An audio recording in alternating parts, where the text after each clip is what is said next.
Hello. You always go 3-2, and I'm like, I'm waiting for a one and a go. Hi, everybody, and welcome. Good to see you. Happy Sunday. Look, we're playing. Yeah. Uh, hi, welcome. We're gonna be getting to some recap in a bit.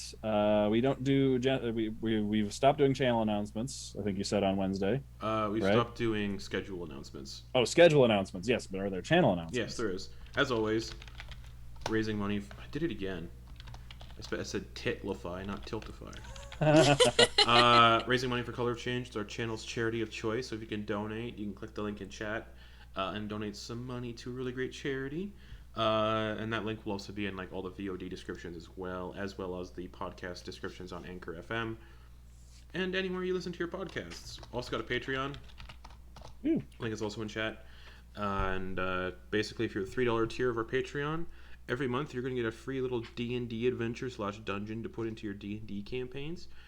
This month is the spawning pools. It's very aliens inspired because it's a bunch of slod, and you can basically have a little mini chest burster inside of you. So it's fun. Check it out if you like that kind of stuff. I don't know what next month is going to be. I gotta start working on it soon though. We started a new long-term campaign on Wednesday nights. You can check out yeah, the we VOD did. of that on our YouTube channel, Embers of Autumn. It was real fun. Everyone was playing new characters. Mm-hmm. Got a really good character artist for that campaign as well, but they're not taking Mm-hmm. commissions. So, We but got the last ones. yeah, we did. But yeah, it's a lot of that was a lot of fun. That'll be every Wednesday at Mm-hmm. 9:30 p.m. Eastern time. But again, yeah, schedule all of our schedule you can see on our Twitch channel. So I also realized who, because Garrett's voice was like tickling the back of my mind. I'm like, this sounds like someone. Who's it sound like? He mm-hmm. sounds exactly like Sloth from Full Metal Alchemist. Sure. It's an uncanny resemblance. But yeah, it's a lot of fun. Come watch. Anyway, Yes, that's it. so uh where last we here we're gonna do this a little bit differently this week. Where last we left off from Sid's perspective, because we're gonna go back in time a little bit. Those of you who were with us last time, we're gonna go back in time a little bit and see what Sid's doing. Because last where we left off Sid, it's earlier the previous day, I think, or the same day. You camped once, I think, while you were traveling. Yes, yes. All I know is it's been like less than 3 days since Ilvum was kidnapped. Yep.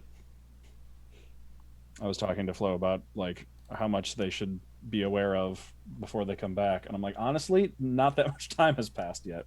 I'll let you know.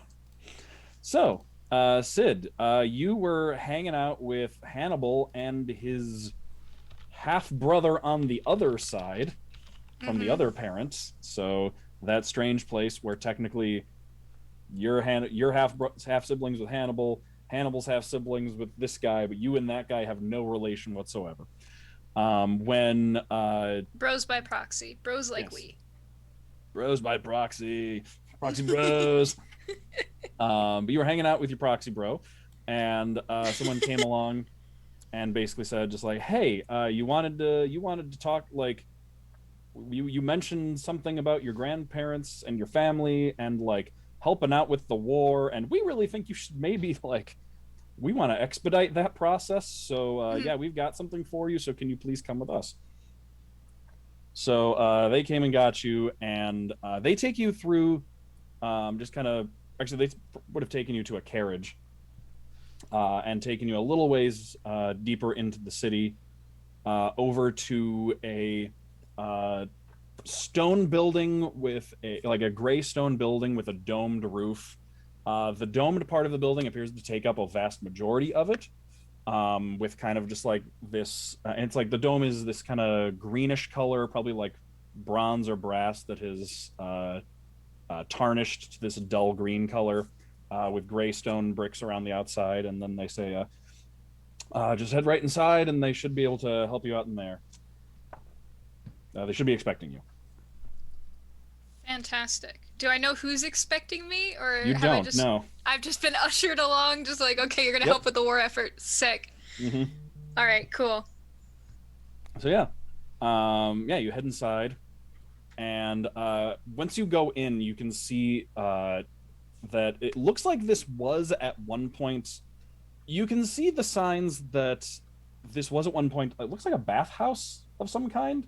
Like there's all these like basins in the floor of water, and it looks like almost like hot tub sized baths with like pretty intricate, colorful tiling in the bottom and around the floor and going into the different tubs. But it appears to have been repurposed at this point, and what you can see is actually there's like partitions up between each of the tubs, which may or may not be from uh, back from when it was a Mhm. bathhouse, and you can hear like voices and people talking. It doesn't seem like the people walking around appear to be like dressed in, from what you've been able to identify as Kukui military uniforms, and Tritons as well.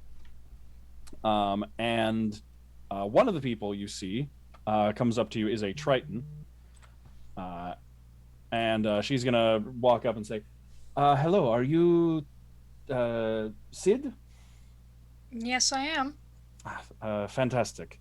Uh, I am Dathlin, and this is a regular Triton, not a Hannibal style Triton. Cool. And she says, uh, "We were supposed to help you make contact with your family to speak about helping with the war. Yes." Yes, I was planning on sending a few letters their way to hopefully garner support, if not from them, then perhaps from other people in their circles. Uh, and I was brought here, and that's about all I know of your plans. Yes. We have a bit faster method of speaking than letters. If you would come this way. Okay, cool. I'll follow. Yeah. So she brings you over to one of the pools, and there's like kind of this one's a little bit a ways away from the rest of them, kind of into a partition that kind of like forms an octagon, like an octagonal partition around one of them, and like they pull one open, like pull it aside so you can step in, um, kind of to a bit more privacy.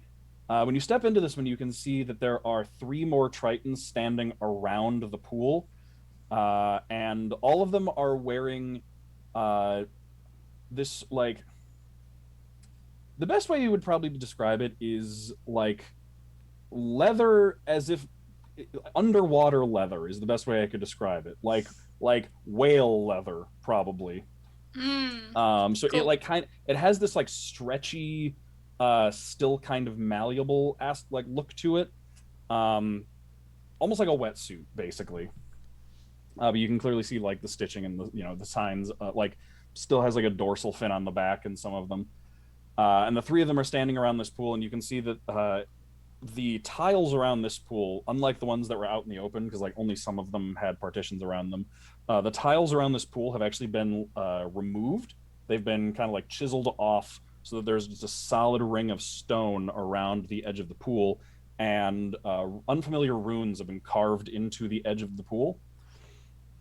And one of them steps up and says, "Hello, this is the person who are helping make contact." And Dathlin says, "Yes, Sid, these are some of our uh, wizards, you would call them on the surface. Uh, we have a means of using water to communicate over long distances. So if you are amenable to this, if you hold the image of someone in your mind, we can make contact with them using our methods, and you'll be able to speak to them in real time as opposed to waiting for letters." I see. All right. Yes, Right. more than okay Um, with this. if there's anything that if there's anything you have on you that should not get wet, please just set it aside right here. We will keep an eye on it. And then when you're ready, please just step into this side of the pool. Okay. I will take off my my trench coat Just lay it where it's dry, and then I will step into the pool. Okay. So you step into the first half of the pool, and the three wizards around the outside start moving their hands and speaking in Aquan. Uh, you've seen Hannibal cast spells, and it's a slightly different gesture. You can tell the movements are very fluid. You would guess that these are the sort of just hand movements that are a bit more natural when done in water. Mm-hmm. Uh, and as they begin casting the spell, the runes begin to glow around the outside, and one of them says, "Just hold in your mind the image of the person you would like to contact, and we'll do the rest." I am going to hold the image of my mother in my mind. Okay, all right. So the as you do that, the water that you're standing in begins to glow, and the it's as if it's split down the middle. It's a circular tub, and pretty big. It's like the kind of thing about like five people could sit in comfortably. But it's as if the water splits in the middle, and on your side it goes down a bit, so it's about it was about almost at like hip height. Now it sinks down to knee height, and the one on the other Mm-hmm. side raises up, but then the side closest to you starts to warble and change and stops in and starts to take shape. And then as you're standing there, you can see kind of reflected in this almost semicircle of water in front of you. It looks like reflections of light on the surface of water, but eventually it starts becoming more and more and more clear as the water. It's like the surface of the water moves and bends to take shape of the reflection and solidifying it, and you can see the familiar interior of your home, your childhood home, reflected in the water in front of you. And eventually, and you hear footsteps, and then they speed up, and then your mother comes into view. And as she does, and she gets closer, the water seems to kind of take her shape, and it's as if there is a sort of semi-solid watery version of your mother standing in front of you, and she just looks shocked and surprised, and you're not quite sure what she's seeing on her end, but the recognition is immediately apparent in her eyes. And she just like the watery version of her, it's almost like a statue made of water, actually like reaches out towards you and like leans out, and like actually her hand like touches your face. She says, "What is happening? Is it really you?" I uh I am currently in Kukui. This is a spell so I can communicate with you long distance. How have you been? Are you well? I'm well. I am I'm safe. I'm not alone. I'm I'm traveling with others like me. I've missed you. I've missed you every day.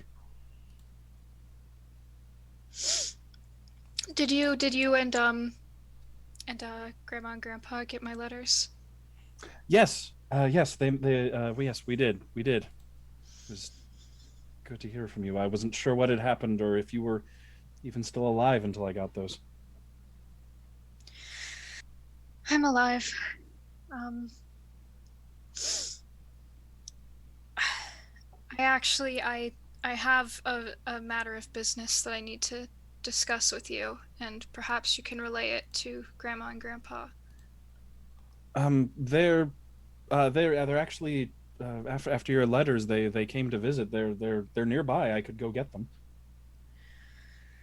Yes, yes, if you don't mind. Yeah, I'll be right back. I'll be right back. She hurries away, and you can see that the like yeah, basically like the water has formed like a semicircle, like a thin screen almost around you from your left to your right, and you can still kind of like if you look through it, you can see the room around you, but the light dancing across the surface forms the interior of your house. You can look around, but you can also look through it. It's very strange. But you can see that if you look through it that the wizards and Dathlin are kind of like the wizards are keeping the spell up, but like all of them are kind of like respectfully like angling their heads away and just kind of like minding their own business in this and trying not to intrude on this moment. Oh, that's cool of them. We appreciate it. Uh, Because and Sid is crying. and then a few minutes later, you can see from a you can see seeing at a distance is difficult through this method, but from there's sort of a little bit of a warble to it, and you can see three shapes getting closer and closer, and then as they come up to the front, it's very strange. It goes from being an image on the water to the three physical shapes of your mother and both of your grandparents, and they both also looked shocked and relieved to see you.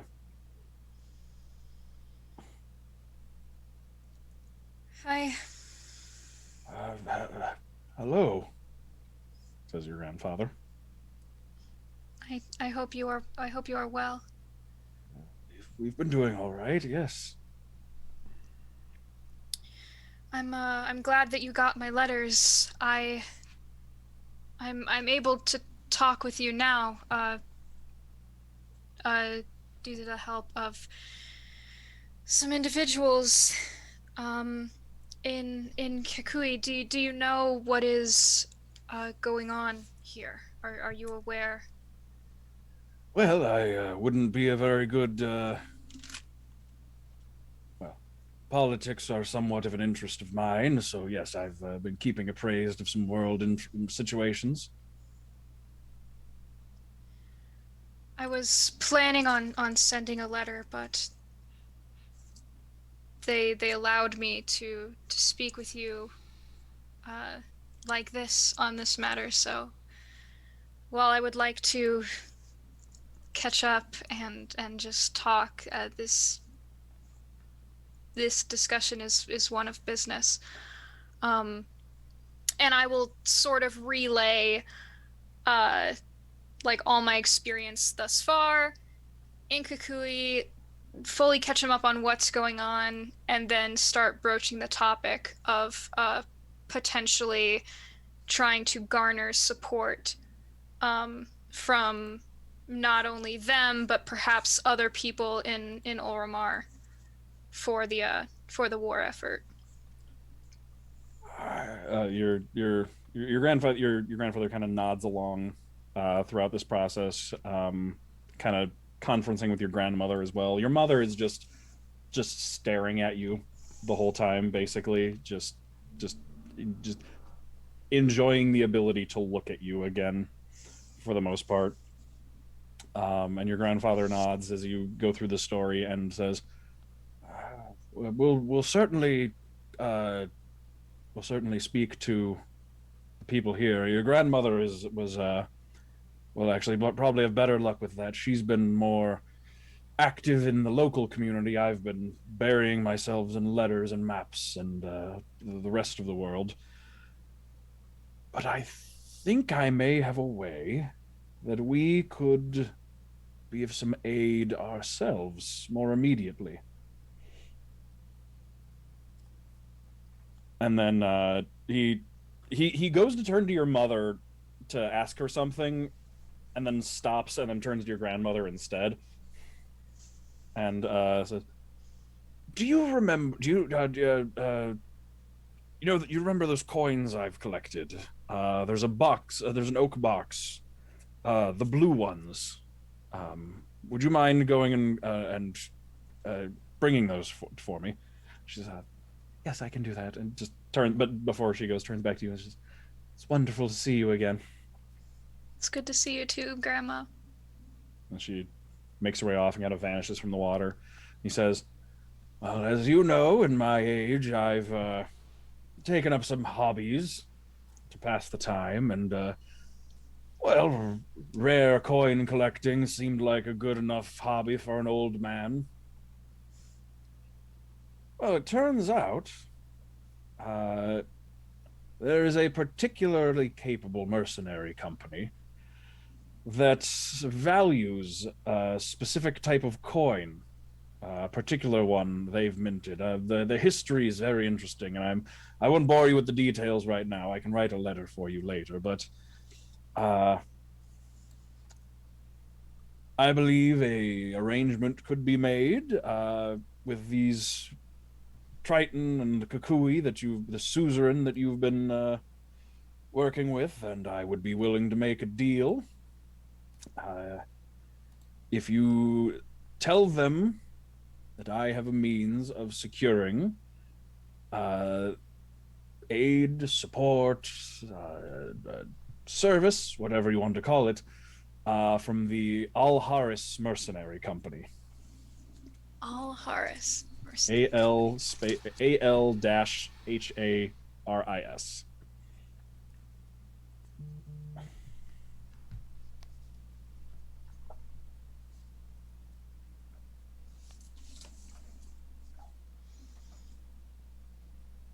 Fantastic. I will let the suzerain know. Excellent. I believe, and we'll do what we can to speak to to the other families here as well. Let me see. Well, the Kaliatar family will probably. Well, they're always up for a fight, aren't they? So that'll probably be a good one to start with. Yes. Yes, I think we'll be able to get some support, but that should be an excellent beginning for you. Fantastic. I know that the history of Ulramar, specifically the families of Ulramar, the noble houses, have a tendency, or have had a tendency in the past, to sort of keep to our own, sort of keep to Ulramar. But this fight has become much larger than I originally anticipated, especially with the Inquisitors getting involved on the other side of things. Yes, it may be difficult to get others aid for that reasoning, but I will provide what aid I can from our family, and well, we'll see what we can provide. I'll let you know, and if these nice people that are allowing us to speak like this would like to stay in contact, we can coordinate and correspond, and we can arrange something. Fantastic. Thank you, Grandpa. Of course. You know what we say: no wayfarer ship sails alone.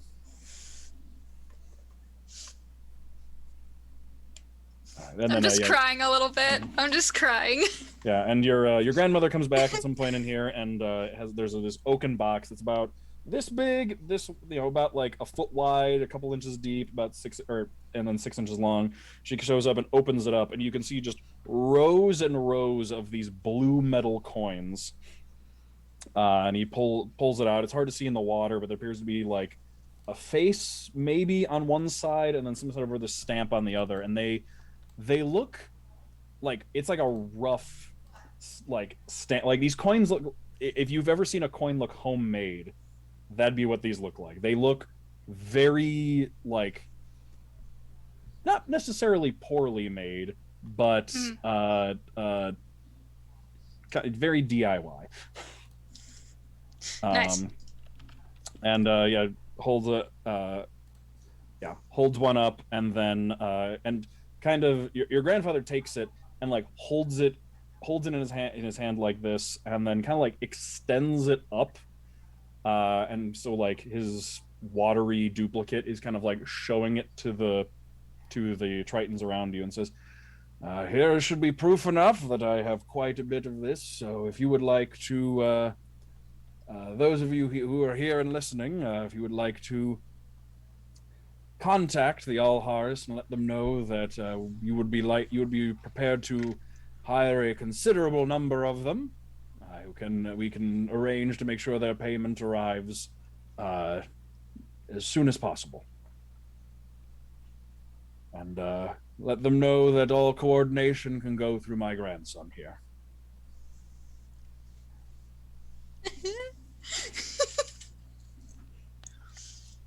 And he retracts his hand back and puts the coin down and says, "I'd say that should do it. That should get you something, certainly." It is a huge help. Thank you. We're just very glad to see you. It's good to see you too. From what everything, and I think it is worth mentioning.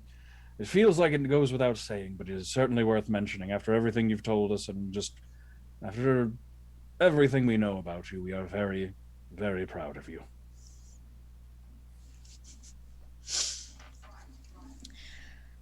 I know that in the past I've shirked my duties, but I don't want to do that anymore. Well, we thought your rebellious youthful phase would go for perhaps another 50, 70 years, but we're glad to hear it's ending early. While this is over, hopefully we'll find you some time to make up for the rest of it. Hopefully. All right, well, we have preparations to make then. Hopefully this will not be the last time we speak to you like this. We'll leave the two of you for now. Come along, dear. Let's start writing some letters. And your grandmother turns and says, it was wonderful to see you. Love you, Grandma. Love you too, little one. And the two of them will turn and walk away, and you're leaving just you and your mother. And she's just still been staring at you. Just so seems like everything that's happened, it hasn't gone so terribly for you. No, it's been a challenge, but I feel like I've grown from it, and I'm not done growing and learning. And I have, in the weirdest way, siblings now, which is strange. That's good. I should like to meet them someday. I think they'd like to meet you too. I just found out one of them is secretly a prince. Oh. Well, that's exciting.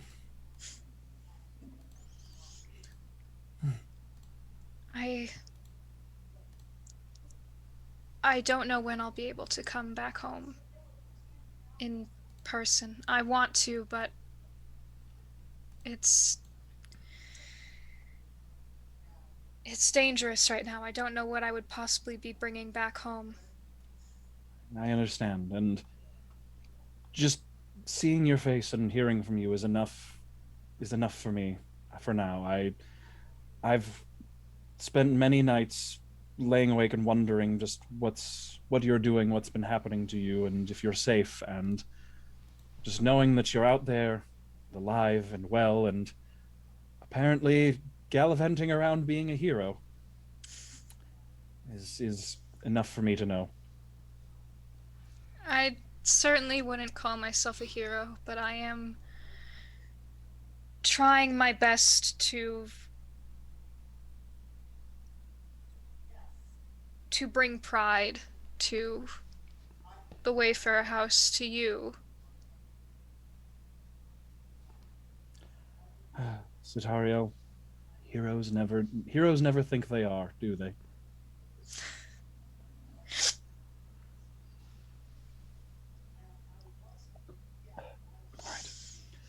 Well, of all the ways that I expected to see you, standing in the first floor bathtub was not what I had imagined. Oh, is that where I am right now? Yes. And as you kind of like look around, it like you're kind of looking out the door, but as you look around, you can see like looking at your surroundings, like, oh yeah, this is the bathroom.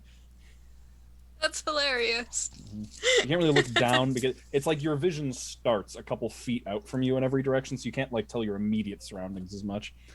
But she says, "Right, I imagine that you have a great many things to take care of and arrange after what you spoke to your grandfather about, but it was wonderful to see you." It was good to see you too. I would say,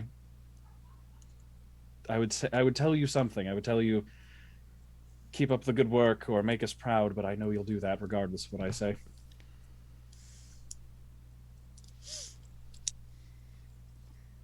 I love you. I love you too, Sid. Stay well. I'll You be in too. contact. Good. Right. And the wizards will take the hint basically, and they all kind of in unison make this motion, and the water levels back out. The image fades. The light dancing across the water forming the image dims, and you find yourself standing once again about waist deep in water. And I'm gonna just look at all the mages and people and just thank you. Thank you. it was thank you. And Dathlin says, "Yes, thank you so much. Please, if you would like to step out, we can dry you off." Awesome. I will step out. Yeah, and the just two of the wizards just turn and just use shape water and basically just draw all the water just like off of you. It just like it just kind of like coalesces in points, then just like floats off of you in blobs. They just like water bend off of you and then just drop back into the pool. And Dathlin says, "If you wouldn't mind, there's just some basic information, things to go over, paperwork, things to sign, letters to send. Would you mind staying and helping with that for the day?" Of course. Anything you need. All right, all right. I should So, also perhaps meet with the suzerain at some point to go over my grandfather's offer. yes, we've have that right here, and we represent uh, we represent where the suzerain comes from, so Okay. Excellent. we can arrange all of that with you. We can let her know if we decide. Fantastic. So right this way. Let's get some more dry. Oh yeah, your things. She reach down and hand up your things that you set aside. Thank you. I'll put the trench coat back on. Nice. All right. And then yeah, you will you can spend pretty much the rest of the day just kind of like hanging out with this group of Triton. It's like a lot of it's kind of actually some stuff like it's bringing up some old training that you've had in your youth. Like you're getting to act as a diplomat, and there's a lot of formalities that you fall into, and back and forth introductions, letters, who to send what to, that kind of thing. And this coordination takes about the rest of the day. Cool. And when you finish, it is late at night. And Dathlin says, "All right, that should make things ready for now. We'll send these letters, and we will prepare to inform these mercenaries that we will be accepting their aid, and we will make arrangements to transport your grandfather's payment. For now, Fantastic. yes. For now, I suppose get some rest, and we will speak to you when we know more." All right. Sounds good. All right. Okay. All right. Thank you so much. No problem. Happy to be of service. Yeah. Inclines her head to you in the small bow, and yeah, your escorts you back out of the bathhouse turned communications hub. Nice. What was her name again? Dathlin. Dathlyn. Dathlin. Cool.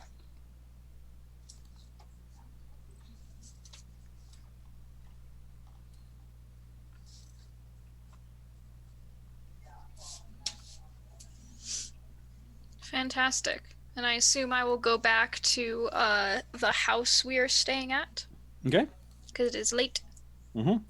Yeah, you get back there, and you find it like you know well, actually, they're the the two you're staying with are in bed. Um, the Keonis are in bed. Mm. But when you get back, you can see actually Hannibal and Drusilla's doors are open, and they are not in there. Mm. I'm gonna check around to see if they left any notes or anything. Nope, I don't think they did. No. Cool. What time is it? It's late. It's like a late. You can still Xanorn's door is closed, however, and his you can see a light on. It's still in his room Oh, cool. I'm gonna go bother Xanorn. because, as usual, they forgot Xanorn. Did we? I thought we brought Xanon. Just No, you brought Captain KO. That's right. Oh. See You the brought difference. you brought your new NPC buddy, and you left your old Yeah. one behind. Upgrade. It's our message. Mm-hmm. We obviously planned this so that he would be able to tell Sid where we were going. We planned it. Obviously. Obviously. All right. So yeah. Yeah. 1 second. What's up? Hi. Oh, hey. Hey, where are Hannibal and Drew, do you know? I heard them talking. They got up and left like maybe an hour or two ago. I wasn't really keeping track. They mentioned something about meeting with a captain and leaving the city. I think they said they were gonna go. I think they said they were gonna go track Ilvin. Okay. Just leave the city while I'm still here. Alright. I see how it is. Hey, you wanna, help me find them, I guess? Yeah, sure. Yeah. I've honestly just been kind of hanging out reading. Like he's holding a book, and he's like, yeah, I've just been kind of hanging out reading for the past like several days. I kind of had to piece Cool. together that Ilvin was missing. I don't know if anyone actually ever told me that. I apologize. I mean, it's What been are you, based. what are you reading? I just books I found. The Keone's been really nice. I've been hanging out with them. I've been doing some work around the house for them too, just like hanging out. I felt bad just kind of like living here like it was a bed and breakfast. So helping out. This is a history. I think it may have been a journal that someone published. I'm not really sure. I'm only a little bit into it. But yeah, I'm down to get back out there. Cool. Alright, I guess we're gonna go try to find Hannibal and Drew. Okay. Use my non-existent tracking skills. Do you think that other monk might have some tracking skills? The one they were around. They seemed really naturey. Yes, possibly. Let's go find them. Let's go to the place that they are from, which I remember, but I don't remember because my notes are not out. They were kind of actually assigned to their last year. Remember, you're pretty sure they were assigned to like kind of hang out around you all. So they should be like you could probably ask around like the official Kukui people that you've been in contact with and find them. They are like Cool. they've from what you've noticed, they appear to be like working in an official capacity. Mm-hmm. Was it Hama? Hama. Hama? Mm-hmm. Cool. Let's go find Hama. Okay. To expedite things a little bit, you ask around. It's not hard. You have to wake a few people up, but like the night shifts are able to get word out, and a little while later, you can meet Hama on a street corner. They like don't even bother using the door. They just like a window, a fourth floor window opens up, and they just like hop out and then just slow fall down the side of the building. And they just stand up and just, hey, how's it going? What's up? Hey, we kind of need your help. I believe that Hannibal and Drew may have gone to go track down Ilvum, Hmm. and we need to find them to make sure they're not like dead. I think I remember Captain KO mentioning something like that. Yeah, okay. Awesome. Fantastic. Thank you. Mm-hmm. All right. Yeah, sure. Let's go. Cool. So yeah, you can get to the edge of the city. As you're going, Xanorn is like, so what do we do if they are like dead or captured or something? Take stock of the situation. If we can save them, that would be preferable. But if there's too many of them, it makes no sense for us to rush in there. At that point, we would need to go back, enlist the suzerain's help to hopefully get more people to then go on a rescue mission. Okay. All right. Sounds good. Cool. Okay. All right, and then yeah, you can you all make your way out. It's a bit of a hike. You're walking for a good long while. I think you're walking in. If I remember correctly, you're walking into the morning, and then it's the next night, basically. Um, their tracks lead you to uh, their tracks lead you to a what looks like a fairly large encampment. You've traveled fairly far north out of the friendly zone, and you are now into the unfriendly zone. Mm. There's a very large encampment surrounded by sharpened like tree trunks that have been they're like sharpened like stakes at the top and driven into the ground to form a perimeter wall with some of them facing outward.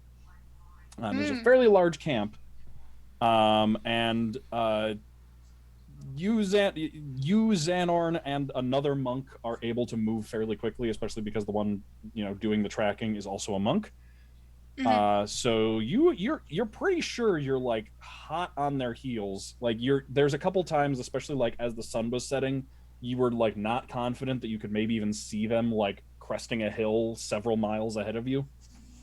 Um, but as you approach this campsite, it's nighttime. You can see that there are guards patrolling the outside, and it begins to get concerning when you hear an explosion and just see a blossoming fireball erupt from like the center of the camp. Mm. Excellent. And actually, as you're looking up, you can see that illuminates a shape zipping around above the camp, high, like shoots up into the air and starts zipping over. And you can definitely see Drew flying around. Yeah, Drew flying around before kind of drifting back down. Okay. Um, so this is happening in the center of the camp. How big is the camp? How many guards are there? What entry points? Okay. The camp is large. This is like a picture like the best way I can describe the first thing that comes to mind. I think the same thing was last time we played. Like the army camp from Mulan, like Okay. like big. There appears that there's four from what you can see. There's probably four entrances, just kind of the cardinal directions, just every 90 degrees around the thing. And you can see the guards making their way around the outside are pretty few and far between, and actually head into the camp when the explosion happens. They're human, and but all of them are accompanied by these like human-sized, six-legged, almost insectoid reptilian creatures with pointed, like scythe-like feet, long spiny back with like a blue chitinous armor, and then this just horrible head with like way too many teeth, and then a pair of mandibles coming up the bottom of their face. This is fine. Everything's fine. Why wouldn't everything be fine? Oh, because that's totally how everything's always fine with us, right? That's how it works. Everything's Xanor. always fine, Xanorn, right? Everything is always fine. Something tells me this isn't fine, says Halma.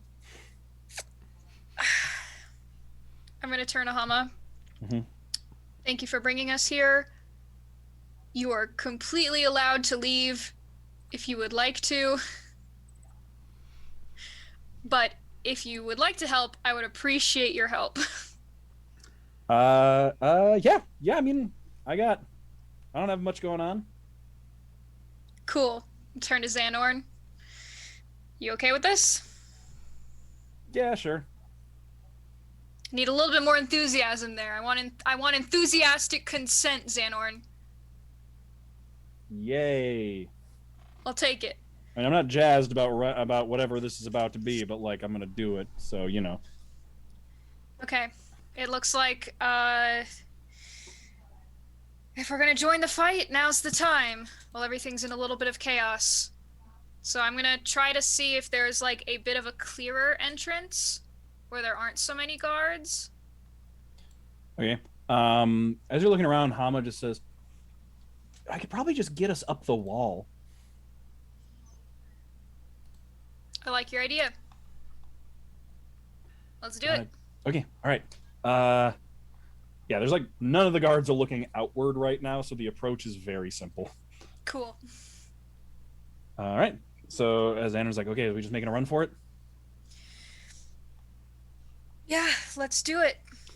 Okay. And he like puts his hands on the two sheaths at his hips so they don't jangle around too much, and then kind of hunkers down, and you all can just make your way over. Hama, as they're running, just like their steps just start getting farther and farther apart as they just start bounding along the ground until they get up to like those spikes that jut out. They just jump up, land on one of them, and then they just like kind of crouch down like ass to heels, and then just boom, leap up into the air, grab onto the top of one of the sharpened stake tops, and then they kind of like extend an arm down, and you can see something you're very familiar with seeing Drew do, which is a thorn whip extends out from their wrist. Very cool. Very cool. And then they just like gesture for you to come closer. Sick. I will do just that. Okay. They just extend a thorn whip down. You can grab onto it, and they just like yank you up. You can just fly up pretty much Yeet. and just catch onto the top. They do the same thing as Xanorn. And now you have a vantage point. You can see the center of camp, which at the moment, tents are on fire. It looks like a fireball went off. The just to remind everybody now where we left off last time. Sorry for the two of you who had to wait, but as long as we can delay this, I'm fine. So you can see the camp, which we'll start there. The camp is rows and rows of tents and rows of cages. And inside the cages are all manner of just horrible creatures. You can see more of those weird reptile insect creatures in the majority of them. You can also see, what are some of the other ones? You can see these purple six-legged panther creatures with like tentacles coming off their backs. And then there's also in the center of camp, there's four. You remember the game Simon Says with like the four like buttons you would press? Vaguely, yes. Yeah, you remember how like the buttons were shaped were like the kind of like a wedge of a circle? Mm-hmm. Center of camp kind of looks like that, but instead of those wedges being like a button you press, they're pits, kind of like quarter wedge pits with like a circular center.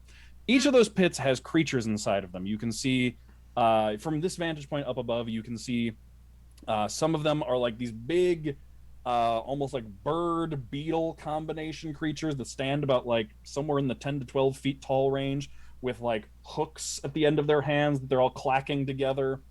You can also see what looks like some kind of armored land sharks. You can see like small, like relatively small, about maybe horse-sized or bigger, purple worms. There's no better way to describe that. Like, baby ones. And then the very center of camp, in the center of the firelight, you can see Drusilla landing, and you can see a lion man, stands about like 7 feet tall, just Leomon the Digimon, 7 foot tall, shirtless, scarred up dude with just a lion head, standing there, just like he looks like he's in his pajamas. He's wearing like he's the pants, like loose linen pants he was sleeping in that are like charred and smoldering at the bottom, and he is holding Hannibal, who is unconscious, and basically just pinning him down and saying something to Drew, who drifts down or who lands and then steps forward and looks like he keeps a hand on Hannibal, but Drew heals Hannibal and brings him back to consciousness. Cool. And then the Lion Man says something over his shoulder, and then from the burning wreckage of what looks to be a large kind of command tent, from in front of it, you see this inky black mastiff dog that like almost seems to emerge from a shadow, pad up behind Drew from one side, and then just with a crash, what looks like a bull made of just creaking and screeching armored plates comes just bashing out from the other side of the tent, and also heeds his call and comes up on the other side of Drew from behind. And Drusilla, if you remember, what he said last was, after he allowed you to heal Hannibal, was, "All right, now let's talk." Sure, let's talk. What do you want? So, what are y'all doing in my camp here? Oh, we were just passing through. Passing through, huh? Turns around to the burning wreckage of where his command tent just was that Hannibal fireballed. Does that look like? That wasn't me. That looked That like, wasn't yeah, me. that was him. But as you have made abundantly clear, you and he are apparently aligned in some manner. Isn't that obvious? Well, given that you did not fly away and you instead elected to come here and land within my reach and provide him medical care, yes. Yeah, you're right. You're right. That's on me. That is 100% on me. Listen. Our fight is not with you. We're actually on the pursuit of those like really rude people that came through your camp earlier. You know, like those people. We're like trying to get to them. You know, not you. We have no business with you. Could you clarify as to what rude people you happen to mean? And Sid, while they're talking, you can hear what they're saying from the edge, and let me know if at any point you want to do anything. Mercenaries. I'm just sort of whispering to Hama and Xanorn. Mm-hmm. The mission is extract and run. You can also see, I forgot to mention, you can also see Captain KO standing a little ways back at like a crossroads in the camp with a sword out and just kind of surrounded by others as well. We're looking for inquisitors. Yeah, the inquisitors that came through and they kind of had like a prisoner. Mhm. We're looking for Just them. looking for them. Yeah, I see. We are 100% not adversaries of you. We have no malicious intent for you. Things got a little out of hand, you know. Some miscommunication happened. You do understand, in this place you have found yourself, that these inquisitors of which you speak, and myself, happen to be employed by the same side of this conflict? Well, you can be employed by the same side of the conflict and still like not like each other.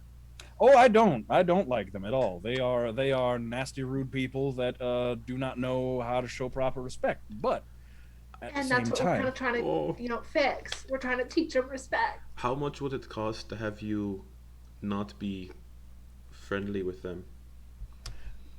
oh, now see, here's the thing about that. Now, you may think that since I am a mercenary, that I can be bought off, that you can purchase my services in a bidding war, and as profitable as that would be for me in the present moment, you have to understand that in large-scale conflicts such as this, it is bad for a mercenary's reputation for them to turn back on a contract to which they have previously agreed. What if I told you I was a prince?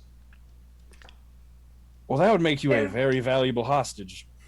Well, good thing Jesus he's Christ. not a prince. He is not a prince. He likes to say things. Drusilla, deception check. Is the captain, is he surrounded by people in sight of what's happening with Drew and Hannibal? Yep, like just down the path from them. Okay. 17. Okay, let's see how he does. All right, not as you say, not a prince. He's not a prince. But anyways, look, it's all been a big misunderstanding. I'm sure we can work something out. You know, like put the fire out. We can let you go about your business. You let us go about our business. And the restitution for my burned tent and presumably injured employees back there. Not to mention just the interruption to my sleep and the significant blow you have done to my authority here by just coming in and parading in unwelcome. Well, what would you say is a fair restitution?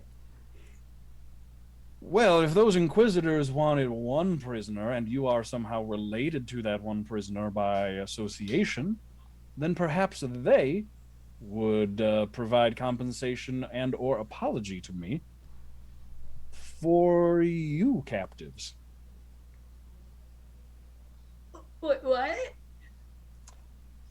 Well, I seem to have your friend here, and unless you want him to end up in the ground, I suggest you do what I say.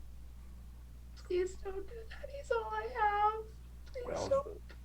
Well, then, if something is important to you, I would be careful where you put it. And in my hands is not a safe place. Drew, it's fine. Let them have me. No. Yeah. I was gonna let your fucking brother have you. I'm not gonna let them have you. It's fine. If he goes, I go. Like, that's kind of the thing. All right, then. Well, then I suppose that if he is my captive, then so too are you. Jesus Christ. Okay. Don't.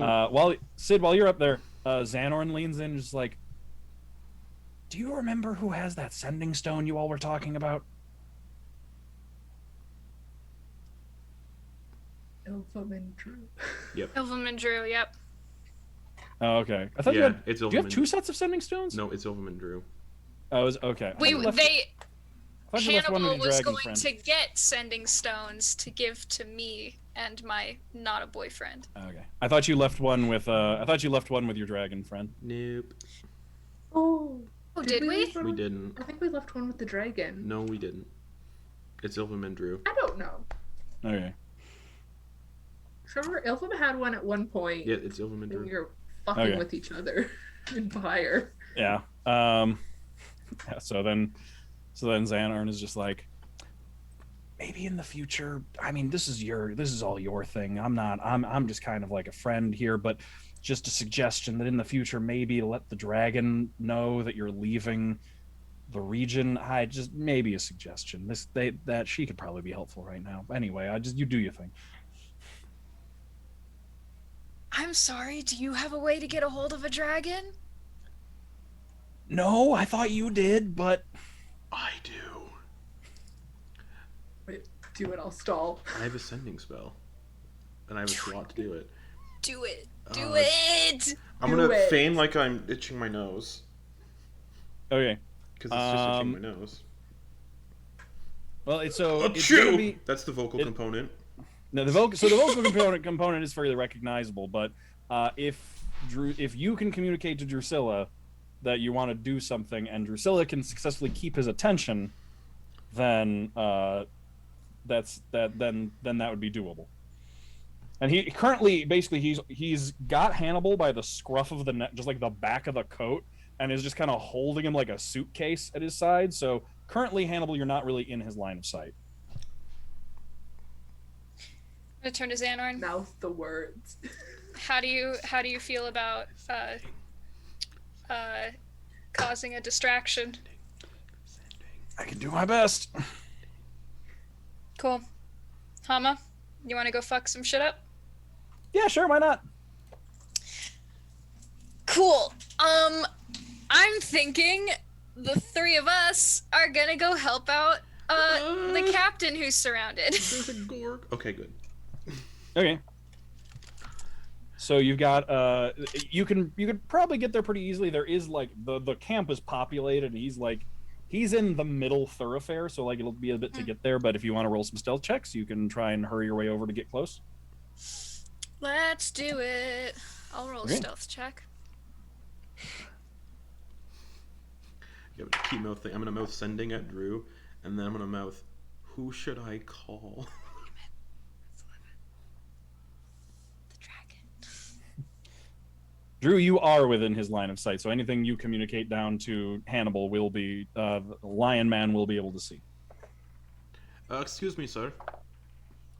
Yes. I'm gonna try to keep an eye on Drew and also talk to him. Hopefully, he's looking at me now. Oh, so he looks down at you when you. And I'm gonna like look at both. Okay. Eyes. Yeah, my eyes are gonna be like, sure. Mm-hmm. Okay. So yeah, he's distracted looking down at Hannibal. What are your plans with me?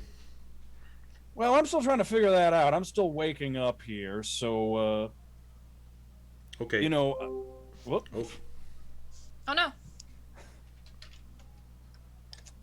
well. I'm still waking up here, so forgive me if I'm a little foggy on my decision making. That's I'll totally fine. I'll finish this train of thought when Rose reappears. Okay. In the meantime, how'd you do on your stealth check? That's an 11. Okay. Oof. I rolled a 5. Xanorn and Hama do better. But so Good. like some of the creatures in the cages as you're passing by them start like rattling at them and like snarling at you and making noises.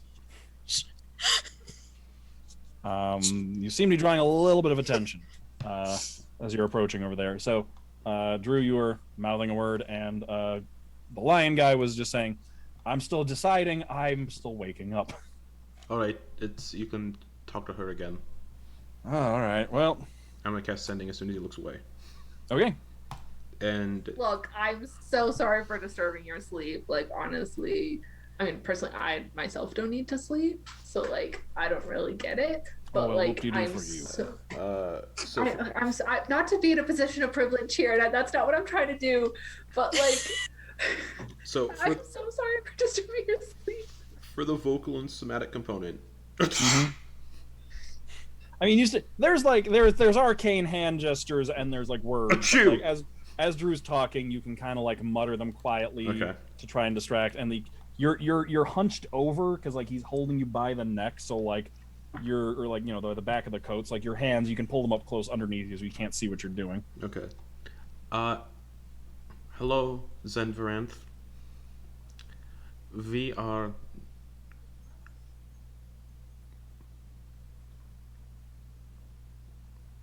No, are we north? North of Kukui? you're in Kukui, like sort of in the northern direction. We're Yeah, north of south. Kukui. You're south of Aketu. Okay. Yeah, or no, not Aketu. Hang on. Yeah. Yeah, you're south of Aketu. We're south of Aketu. No, sorry, you're north. Sorry, I apologize. You are north of Aketu. You're south of Patera. Okay, I said I north. apologize. I got my cities. Okay, Yeah. I said north instead. Yeah. We are in a mercenary camp. Big lion man might kill me. Help. The first word that comes through is a sigh. Mm-hmm. Just.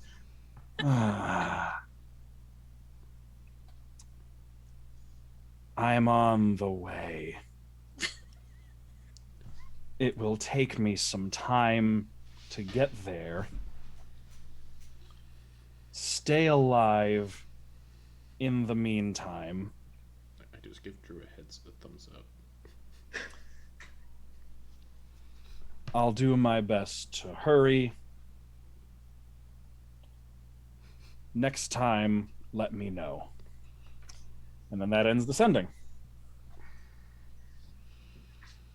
None of us have the foresight spell.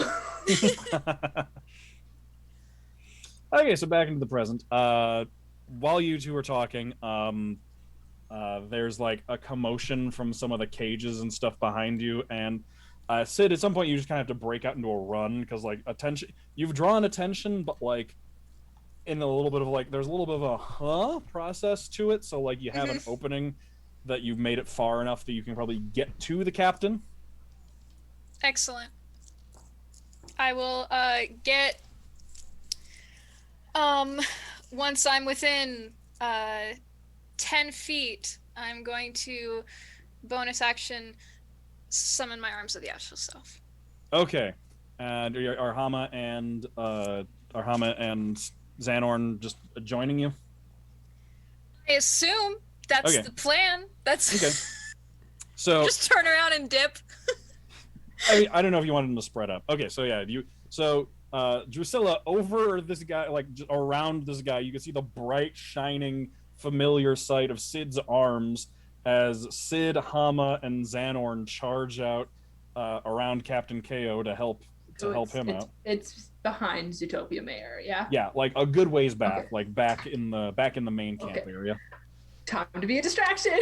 I really hope this bull doesn't that? attack anybody. I need a dex save from all the bad boys within 10 feet of me. Well, so they're staying at a pretty good distance for the moment. Like there's a little Oh. bit of a standoff right now. They're Oh, like I he was want- standing there. I wanted to get right in their face and summon the Oh, arms. so you just charge right up to the front and just all right. Oh yeah. So get some dex saves here. What's the DC? God, that is such a good question. 12. Okay. Okay, 2 failed it, 1 made it. Fantastic. So that will be 8 force damage to the ones who failed. Okay. I think they might be. Are they dead?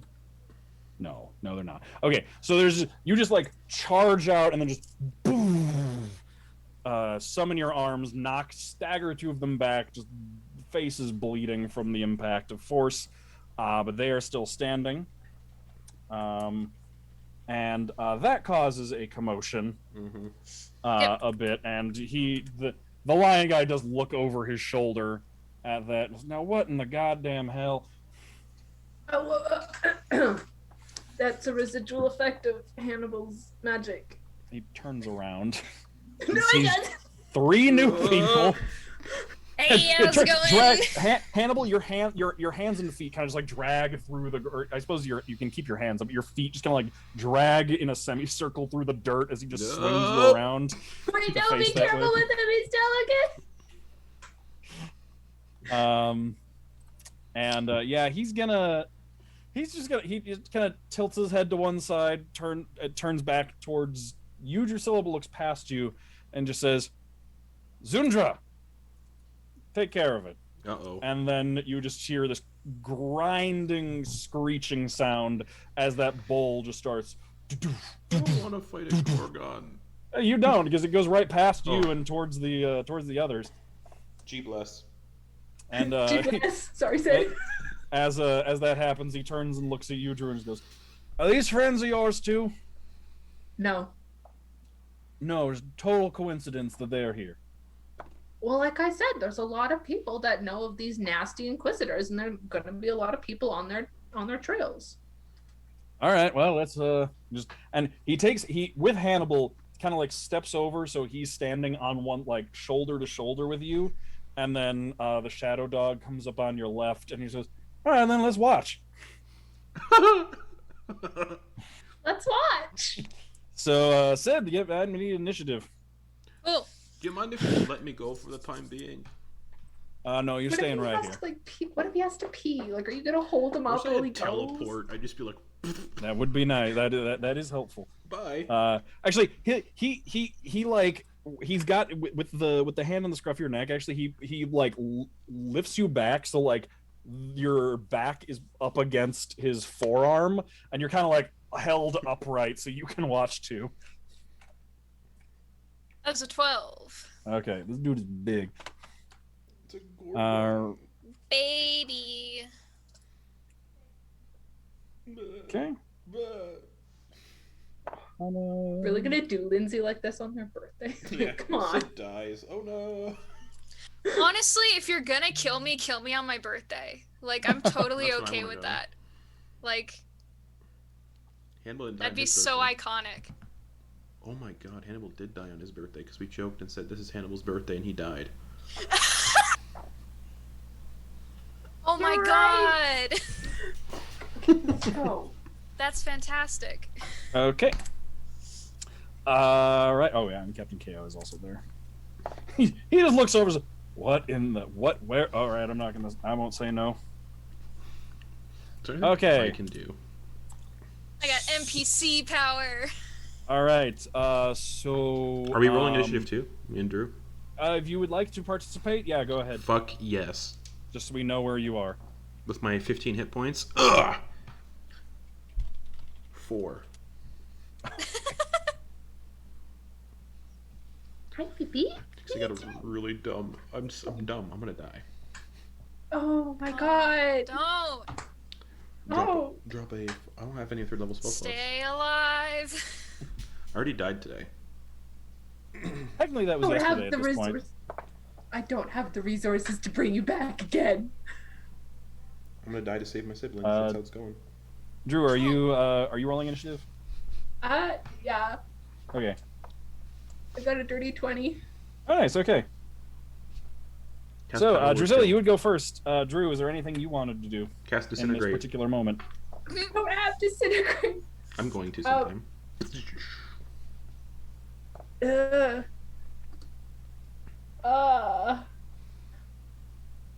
I am just gonna.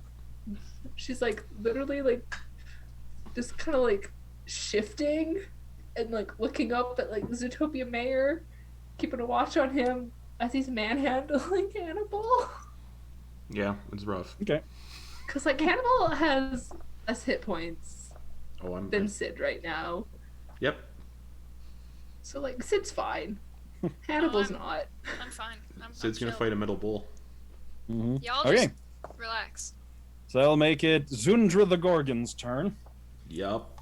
So Zundra charges over, gets about 25 feet away from, or yeah, about 25 feet away from Sid, and then just Yep.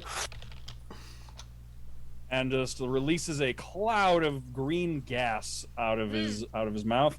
I'm gonna need a con save from No. just everybody. Sam, everyone? Well, not you Oh two. my goodness. All the ones over there. So Sid, Xanor, and Hama. Ooh.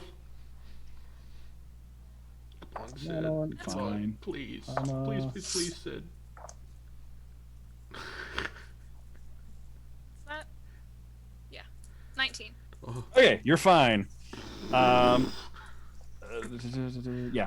You can feel like as the green gas hits all four of you, like you can feel like your skin just starts to feel brittle and dry, like you really need to moisturize, and like almost starts to take on like a stony appearance to it.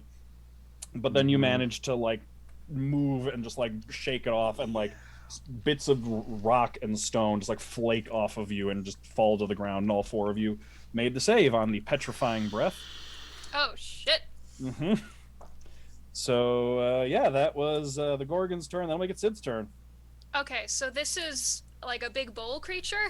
Yep, large-sized bull made of metal. Large size bull made of metal. Excellent. That turns me stoned. I want to ride it. Okay, so you're gonna run over and try and hop onto it. Yeah, I'm gonna run over and try to hop onto it. I am going to double check that I can do this. Hold on.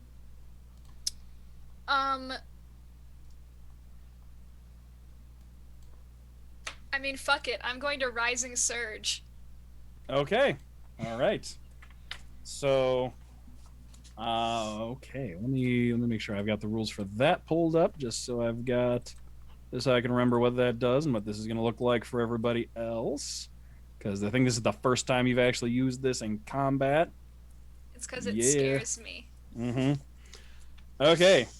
So yeah, Sid, from those of you who can see, Sid just like, you can see his like Sid just kind of like turns red, like just face is red, and like you can see like veins, like the forehead vein popping out, eyes go bloodshot, and then starts moving way faster than he was moving a minute ago. All right, so what are you doing with that? So Rising Surge has been activated, and it's is it an action or a bonus to activate it? It's a bonus action. I don't think I put the text in there, but it is a bonus action. Okay, so it is a bonus. Okay, so bonus action, activate Rising Surge. And I would like to go hop on to this bad boy. Okay. And slap the crap out of it. All right. So first, jumping onto it is going to be a acrobatics or athletics check. Excellent. We'll get that acrobatics.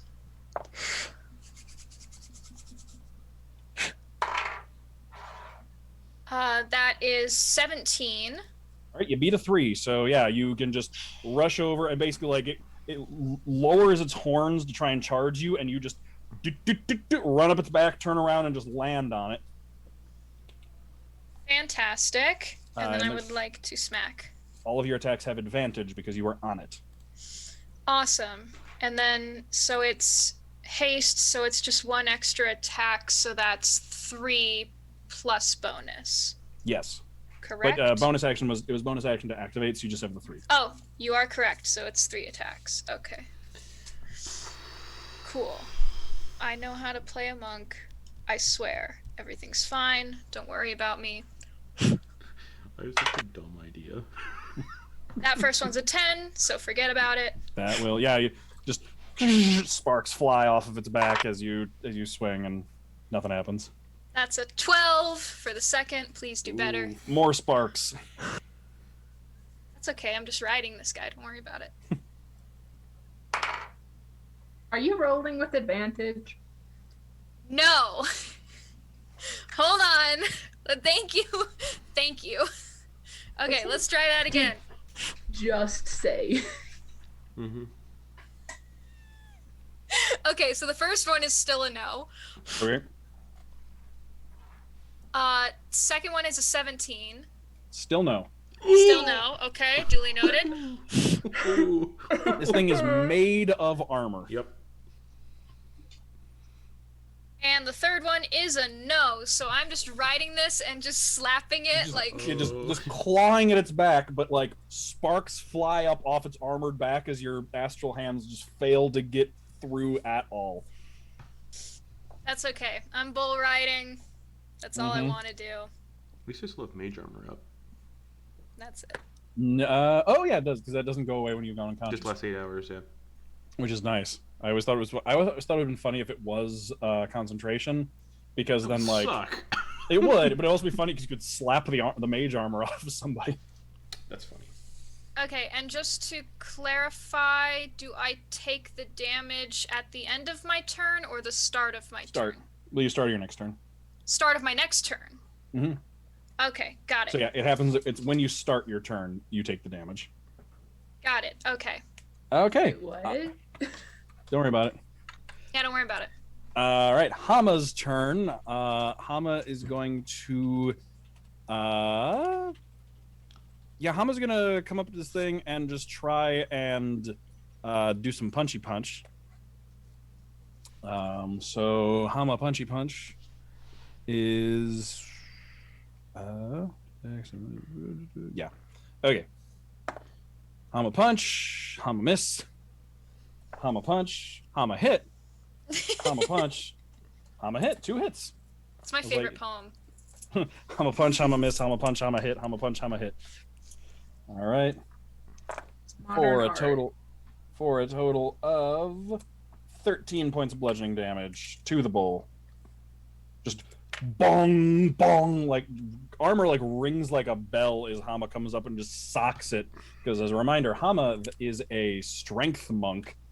So Hama comes up and just punches this bull in the face, and it's like it's not the delicate dexterous kung fu that Sid does. Hama comes in and just throws a haymaker and just bong, head just tilts to the side and then just brings a knee up into its chin and rings its bell a little bit, but it seems more or less fine.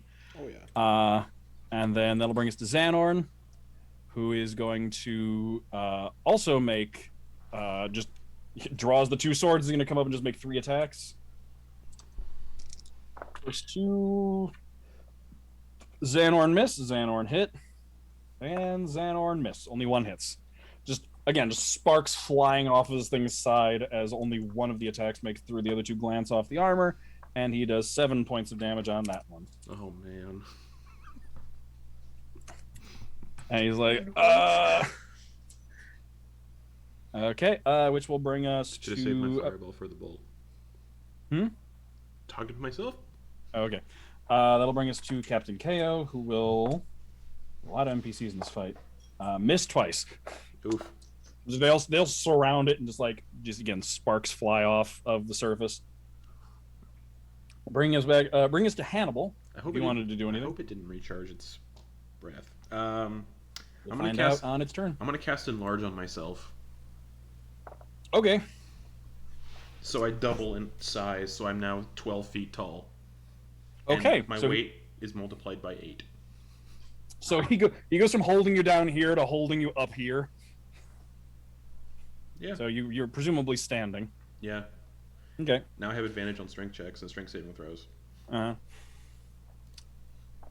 Well, that.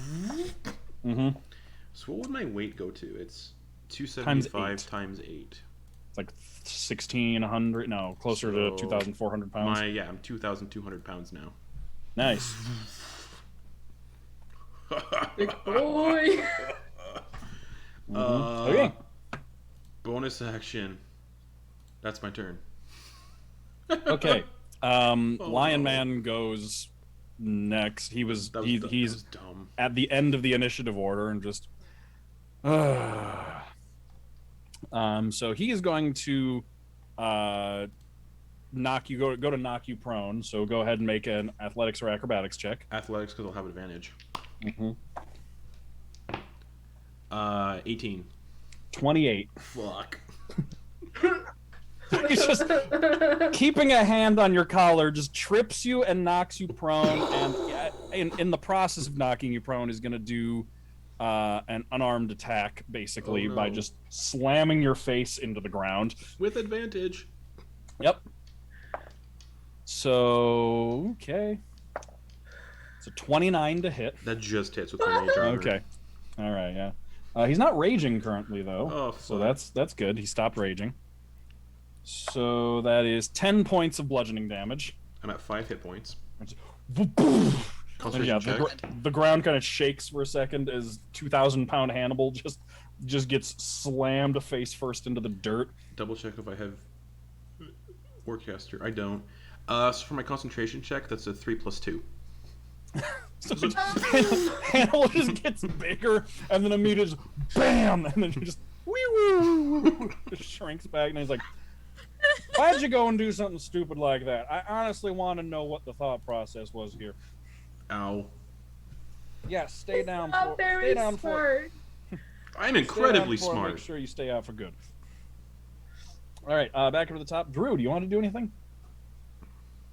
He just bodied Hannibal. Of course I want to do something. He seems to be he's content to leave him now if Hannibal does nothing.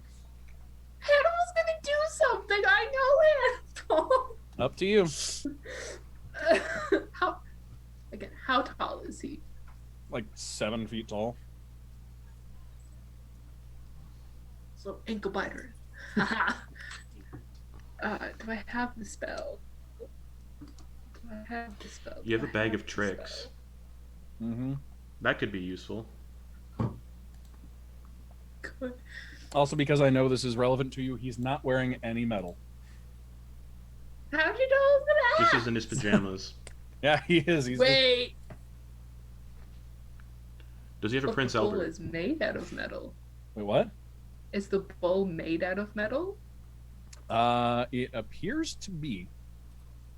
You're not sure. You're not sure if it's like You're not sure if it's like it just looks metal or if it is metal. You're not really entirely sure. Well,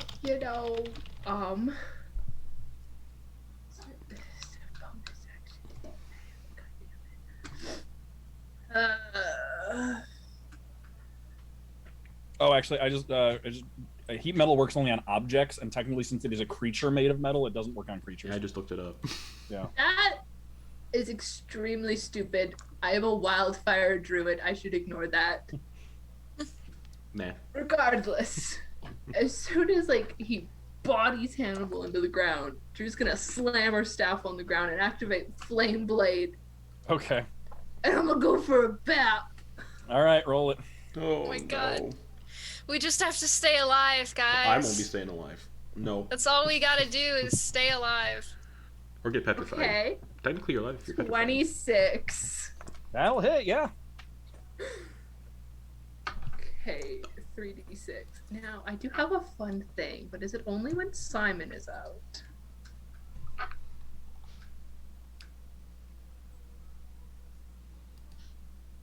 It is only when Simon is out. So, sorry, everybody.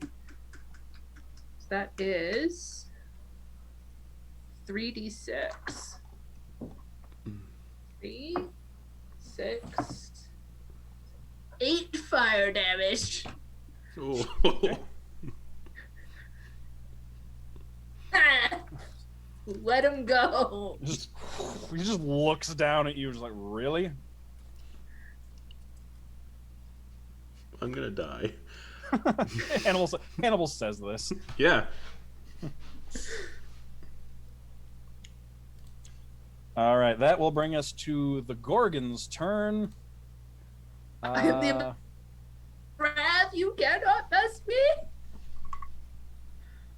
All right, the Gorgon is going to like rears up on its hind legs, and Sid, you're like hanging on. Yeah. And it goes completely over.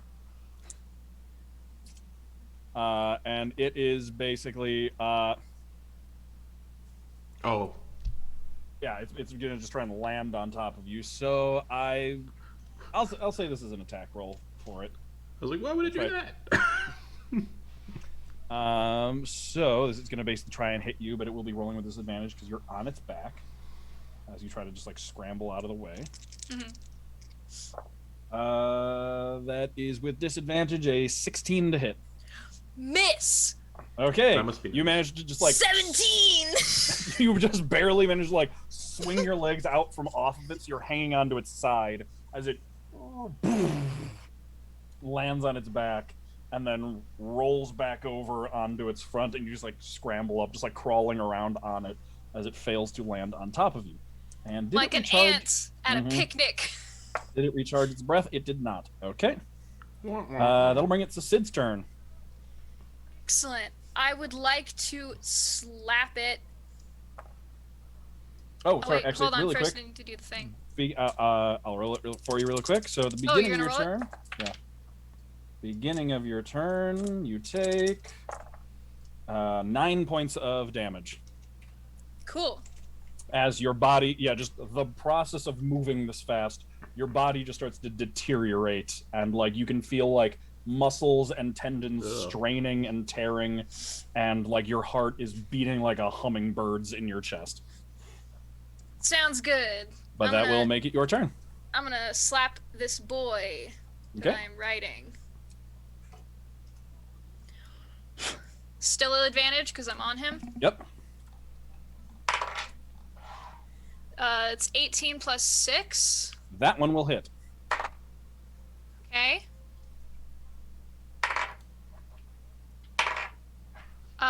Unnatural 20 for the second one. That one will also hit. Okay. Third one. Third one's a 12, so no. That one will miss, yeah. And then I'm going to I'm gonna spend a key to do 2 bonus. Okay. So that's 2 more boys. That is also an 18 plus 6 for That will hit. one. And last one. 18. Just misses. Then in that case, I am going to spend another key for focused aim to make that to make that a 20. Okay, that one will hit then. Fantastic. 4 slaps. Okay, And that was. There were no natural 20s, they were all unnatural. correct. Okay, excellent. Yeah, you just go to town, just stabbing those clawed fingers down into its back. 6, 7, 8, 9. 2, 3, 4, 5. 5, 6, 7, 8. And another 5. 18 plus 9. Force damage. What is math? 16, 17, 27 force damage? Okay, the total. Yes. All right. Yeah, that just stabbing into it, and like you can see just like glowing orange like spots where your fingers sink through and like find gaps in the armor and just like stab into it, and it thrashes around as you're stabbing your fingers into it. Cool, and I will stay riding him. Okay. Okay, then that will make it Hama, Xanor, and KO's turns. I'm just gonna roll a bunch of attacks for the 3 of them to expedite this process. I'll just treat them all as one long turn. Hama, nope. Still, Hama misses 3 times. Hama got the first hit on this thing, and then just clang, clang, clang. Just can't find a good spot, and just keeps hitting the armored parts, and they like shake their hand out from just the impact of punching metal. Xanor, any bet? God, rolling single digits here, folks. This is real bad. Xanor, nothing. KO, any better? I believe in you. KO gets a hit. KO gets a hit for minimum damage. Good God. Uh-oh. Oh no. Hey, but that's damage though. As the Teletubbies say. Uh-oh. Bringing us to Hannibal's turn. Have me went to stand up. Please, God, let me stand up. You can't. You're grappled. Fuck it. This sucks. You're grappled and prone. Alright. I'm gonna do something really stupid. Okay. Because I like doing stupid stuff. Attacked. I'm gonna point a finger at his face and cast Ray of Sickness at 2nd level. Okay. Is that an attack roll or yeah, it is. It's a +7 to hit. It's a ranged And- a spell attack. So it's a disadvantage because you're adjacent. Yup. Come on. Fuck Dome. He is not wearing armor. Yeah, but he's a barbarian. 12 to hit. No, just tilts his head and the beam just goes right past his ear into the night sky. Fuck. I was hoping we could have a civil conversation here. We could Anything if you else with let me off the ground. Anything else with your turn? No, I'm a wizard. Okay. Looking for a change of scenery, huh? No. Okay. Yes, please. Lifts you up off the ground, arches his hand back, and your whole body just kind of like flops over and just overhand throws yes, good. you into one of the pits. With the bullets and hook horrors? So each pit is different. I rolled for it. You land in the bullet pit. No. That's the worst first one. of all, That's the worst one. It's only 1 die of fall damage. Would you? I'll let you roll it. You can go No, go you ahead roll and roll it. the. No, you Okay, roll it. all right. That's 5 hit points. Only 1 point of fall damage. Oh my god. As But you now land I'm in the a pit. bullet pit, everybody. Yep. And yeah, you look up I'm and you dead. can see I'm so dead. several of these creatures surrounding you. The ground, you can see that this one is lined. This was one of the ones that's lined in basically concrete, like very rudimentary medieval concrete. They poured so that they can't like dig their way out of this Don't pit. hold back. This is great. This is what I want. Let's go. And then the lion man just turns to Drew, points to where Hannibal went, and just goes, "You want to go get him, or do you want him to just let him get ate?" Kill him. Kill him, Drew. Don't worry about me. I'm fine. I have a plan. I have a plan. Tell Now me. Hannibal's not in his grasp. Exactly. Correct. I have a plan. Now, let me just. It's my turn, yeah. Yeah.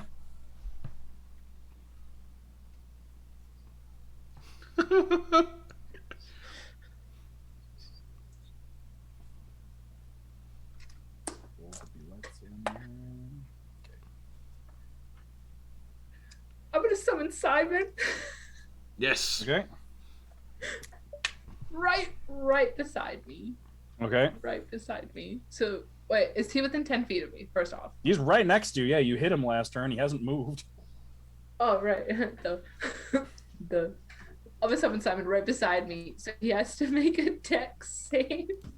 Okay. He can see the source of the damage, so he has advantage. Yeah. Barbarians. No, he can't. I'm familiar with how to play a barbarian. Barbarians are great. Why am I not playing? Why am I not multiclassing a wizard barbarian? So bad. I know. You wouldn't be able to cast spells. I won't be able to rage either, because I cast spells. Or yeah, well, you'd pick one or the other. Mhm. You got an 18.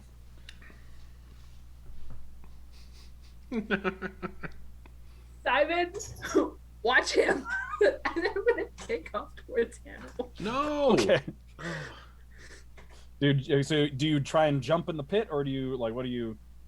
I go to the edge of the pit. He's gonna get an attack of opportunity on you. You will.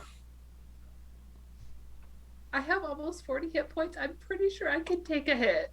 All right. If he lets you get away. 18 to hit. Yeah. Yeah. Okay. Mhm. 10 points of bludgeoning damage. Okay. Okay. So you get up to the edge of the pit and you look down and you can see these like armored land shark creatures all like taking notice of Hannibal in their pit.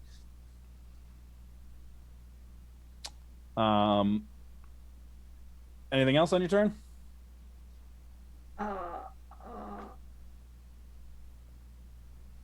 I'm trying to see when Simon it shares my initiative. Okay. Mm-hmm.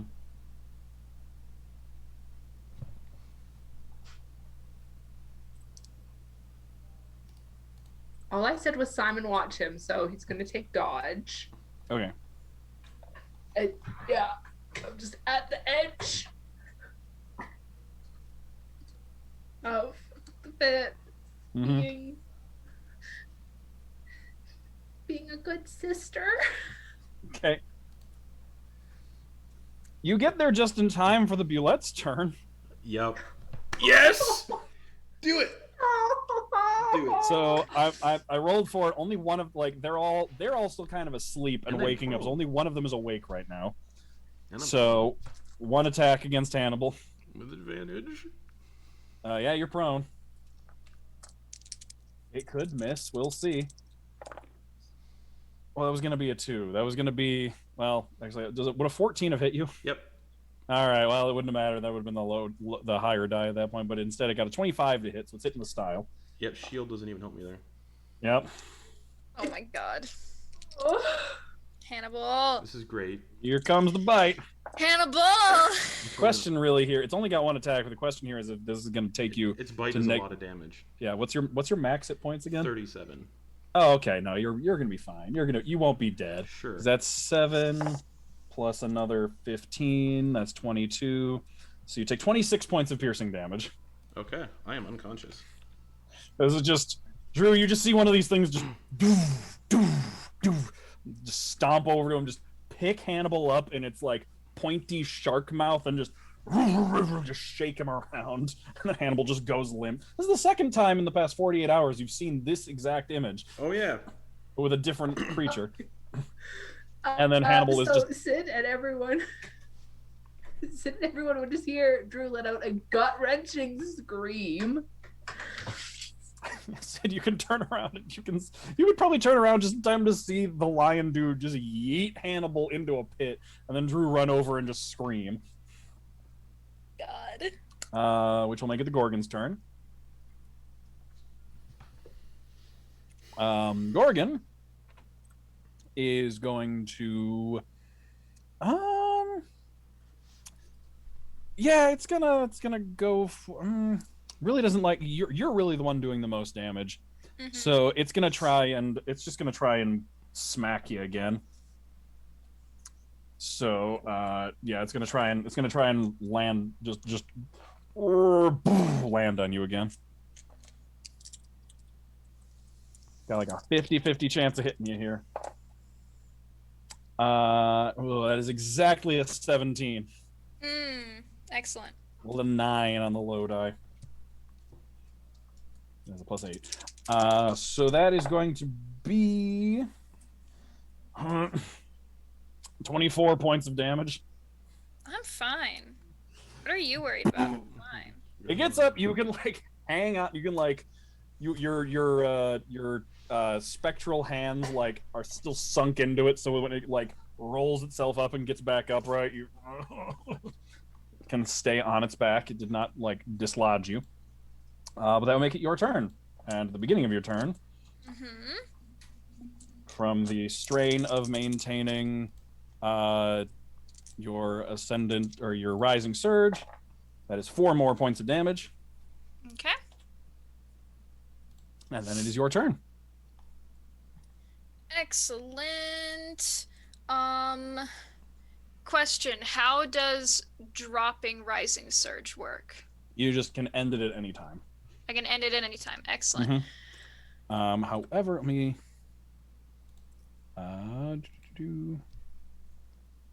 yes. However, whenever you end it, you do suffer the normal effects of ending haste, which is the round of exhaustion, where you are just like your next turn, you basically just have to spend catching your breath. Okay, cool. So before I do that, is it like an action, a bonus to drop it, or can I just drop it? It's a free action. You can drop it whenever. Okay, got it. Fantastic. Then I'm gonna do some slaps first. Okay. I am going to go ahead and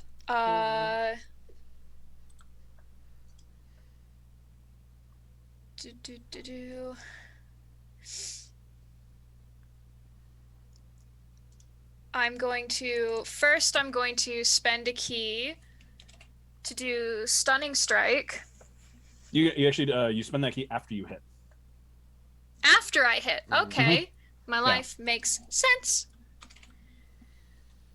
Okay, so I'm going to do my 3 regular slaps first. Okay. Am I still on him? Yeah. Okay, I just got beat up a little bit. Got it. They didn't try to dislodge you, just tried to damage you.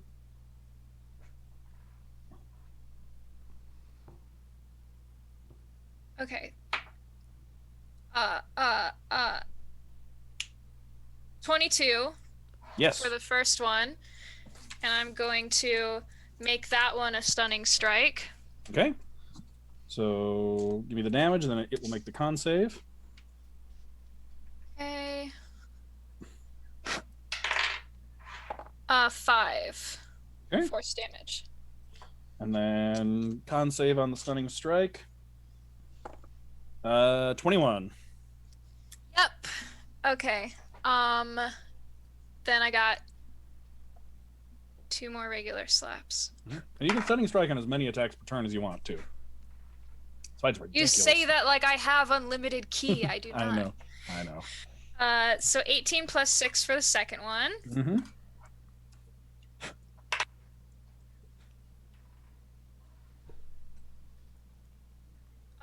Third one will miss. Okay. But I will, boy howdy, spend a key to do 2 bonus strikes. Okay. That is an unnatural 20. Another hit. And that is a 17. That one So misses. that one will miss. So I got 2 more boys.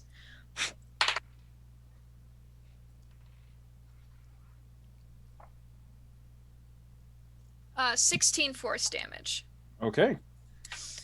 And then I will end my rising surge. Okay. So you just feel just like your face just stops being red, and like it feels like you know that feeling when you have something like wrapped around your hand and like all the blood like rushes out of your hand, Hmm. like once you remove it, that you feel that feeling like on your entire body, just like just this sudden winding down, and you're like dizzy and lightheaded, and your next turn you're just gonna have to spend taking a breather. So that'll make it the Hamazan KO Brigade's turn. They're all just standing around wailing on this thing. So Hama, uh, 2 misses, 3 misses. Good God, this thing has such the 19 AC is really messing with these NPCs. Xanorn, there we go. That's a hit. You can do it. You can do it. 10 points of damage. And then KO. You can do it. That's 1 hit for 9 points of damage. This thing's starting to look a little rough. This thing is starting to look like you can see just like blood and oil leaking out from between the plates. Some of the plates have been like dented and bent and nicked so that like when it moves they grind against each other a little bit more loudly. And then that will make it Hannibal's turn. Death saving throw. What do you? Ooh, 2 failures. Oh my god.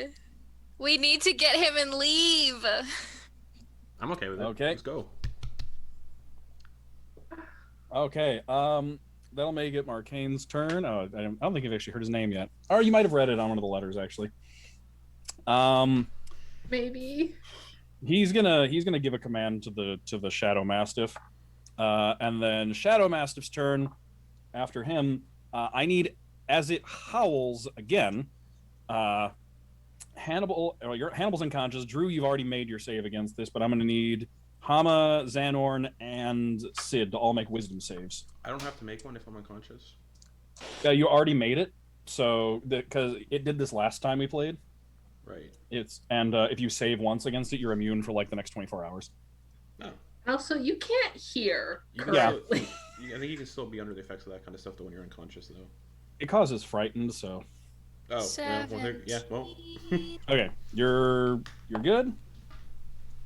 Good. Xanor. Okay, that has no effect on anybody. Everybody makes it. Like just as it lets out just this terrifying loud howl, but like all of you are absolutely fine and are immune to that for 24 hours. Okay, that'll make it Drew's turn. Don't heal me. It'd be such a waste of a spell. Get Hannibal If I and pull him leave. out, are they going to get an attack on him? No, because force movement does not provoke attacks of opportunity. Thorn Whip is an attack roll though, so it would do damage to Hannibal though. No, we've established that you can choose not to do damage with Thorn Whip. Man. Because Drew is like pulled Do you you around. want to die? It's a cool way. It'd be so cool. It's a cool way, It's like but as we were watching all the Godzilla movies these past few days, like every time someone dies, we were just like, but if you had to go somehow. Exactly. Like, This is so cool. like blasted to pieces by King Ghidorah's lightning breath. It's Yeah, like if you exactly. had to go somehow. Yeah, this would be great. But yeah, Drew, what are you doing?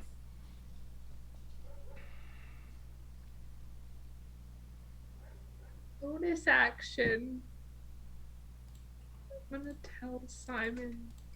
Oh, what am I gonna tell Simon to do? Looks like I don't want Simon. I'm gonna tell Simon to attack. Okay. Or okay, wait, no, never mind. Before I do that, how far would you say Hannibal is from where Simon is? Probably like 30 feet over, 10 feet down. Damn it.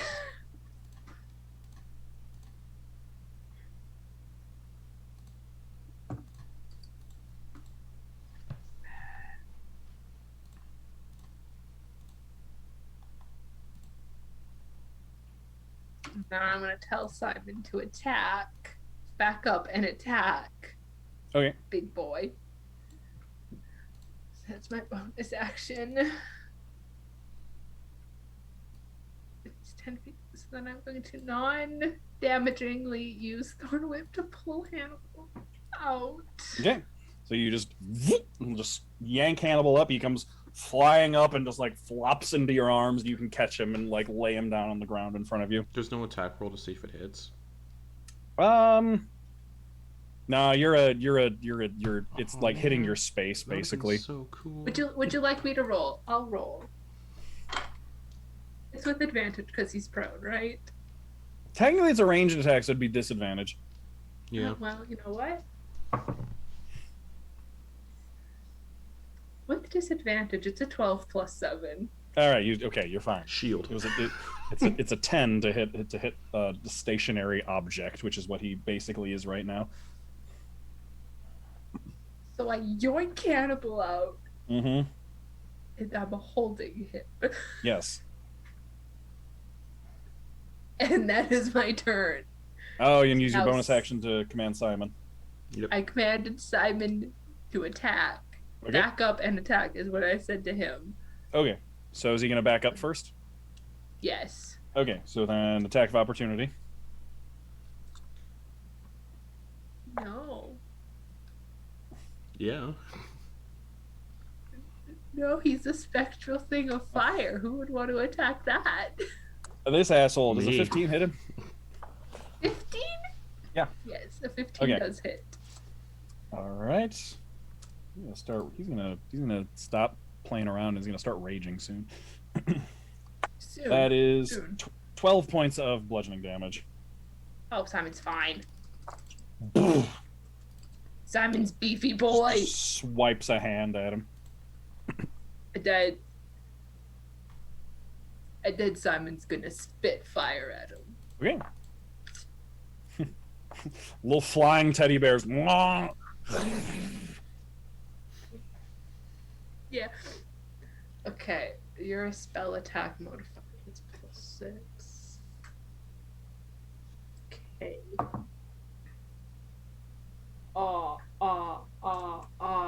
Math is important. What is 15 plus 6? 21. That. That hits.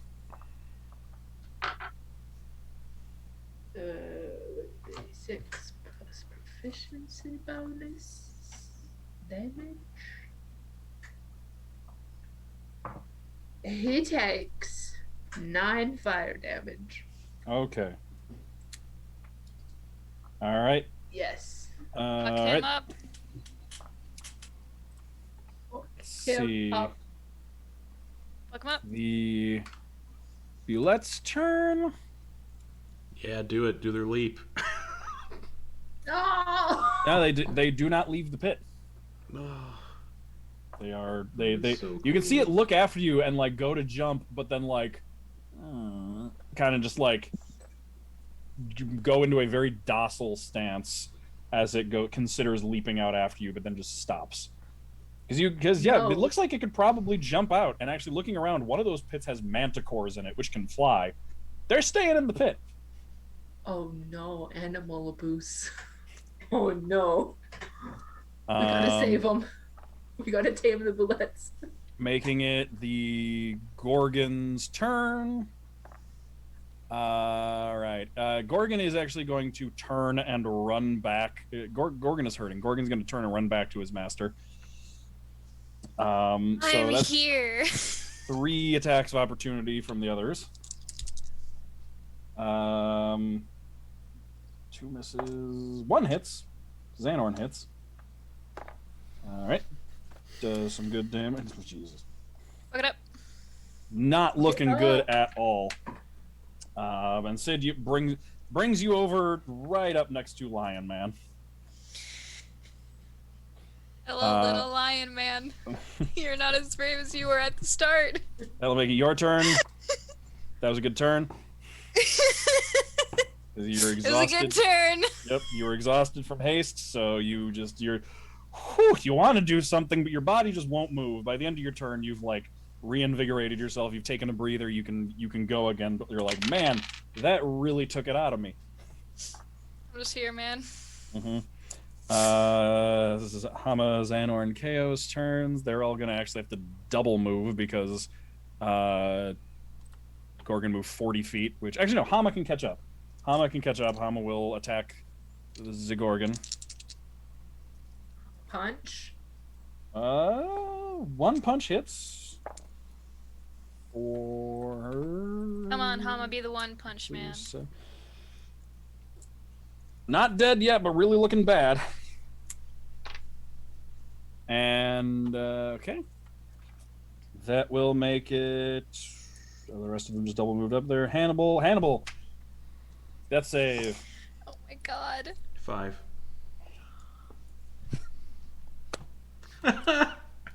Hannibal just goes still in Drusilla's arms. 2 days Oh in a my row. god!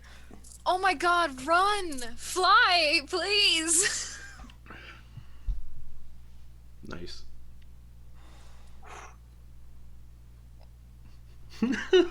We need to dip. We all need to dip. So yeah, Drusilla, that is what you feel. That's what you feel in your arms. You just feel Cool. there's just an exhalation of breath as Hannibal just goes still and just extra limp in your hands, and just you can feel it. He's not there anymore. For again, the second time in 48 hours. I really shouldn't have killed him that first time. And it's gonna be too late for Revivify too. It is. You but I shut your mouth. You need to fly. You need to fly. You need to get him to the Silver Flame Temple. can't fly with him though. You could try. Steering and landing are hard, but you can go straight lines while holding him. It doesn't matter if he gets hurt. He's already dead. Like, I mean, it's morbid, but it's true. Okay, fuck.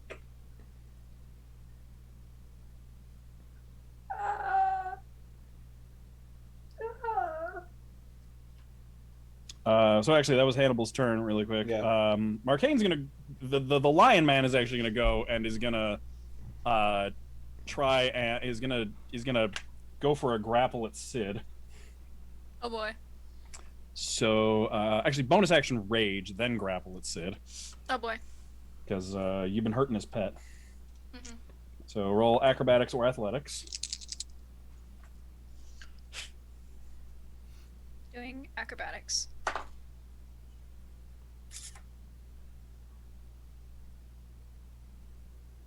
I don't particularly want to talk about it.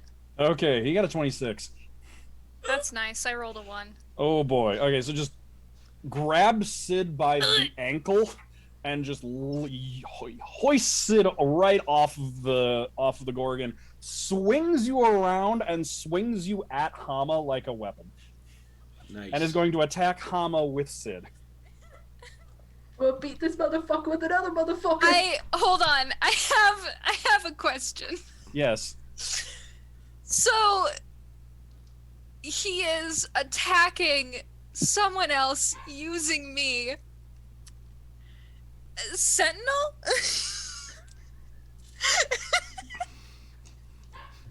You know what? I'll allow it. It counts. It counts. You like twist in his grip. Technically, he is within 5 feet of you when It's making 'cause he's an holding attack. Yeah, yeah. So I think the attack resolves first. So that is going to be a 25 to hit Hama, which does hit. God. This is so stupid. So that is 16 bludgeoning damage to both of you. Cool. Oh shit. I'm unconscious. No sentinel. Yeah, so you're gonna hit him, and then all of a sudden you just collide with Hama, and then just Well- are unconscious. Well, it feels good. That's a way cooler way to get it. Oh man, why couldn't I go with that? No, my way was pretty cool. Pretty cool. You get thrown into a bulette pit. That was pretty cool.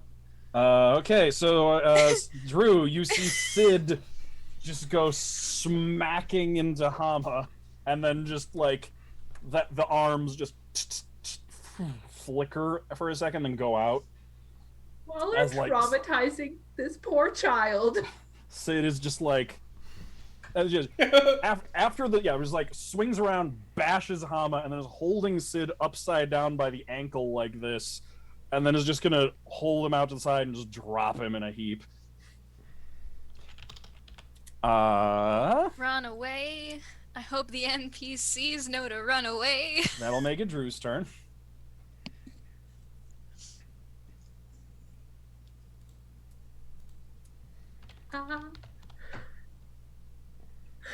Fuck.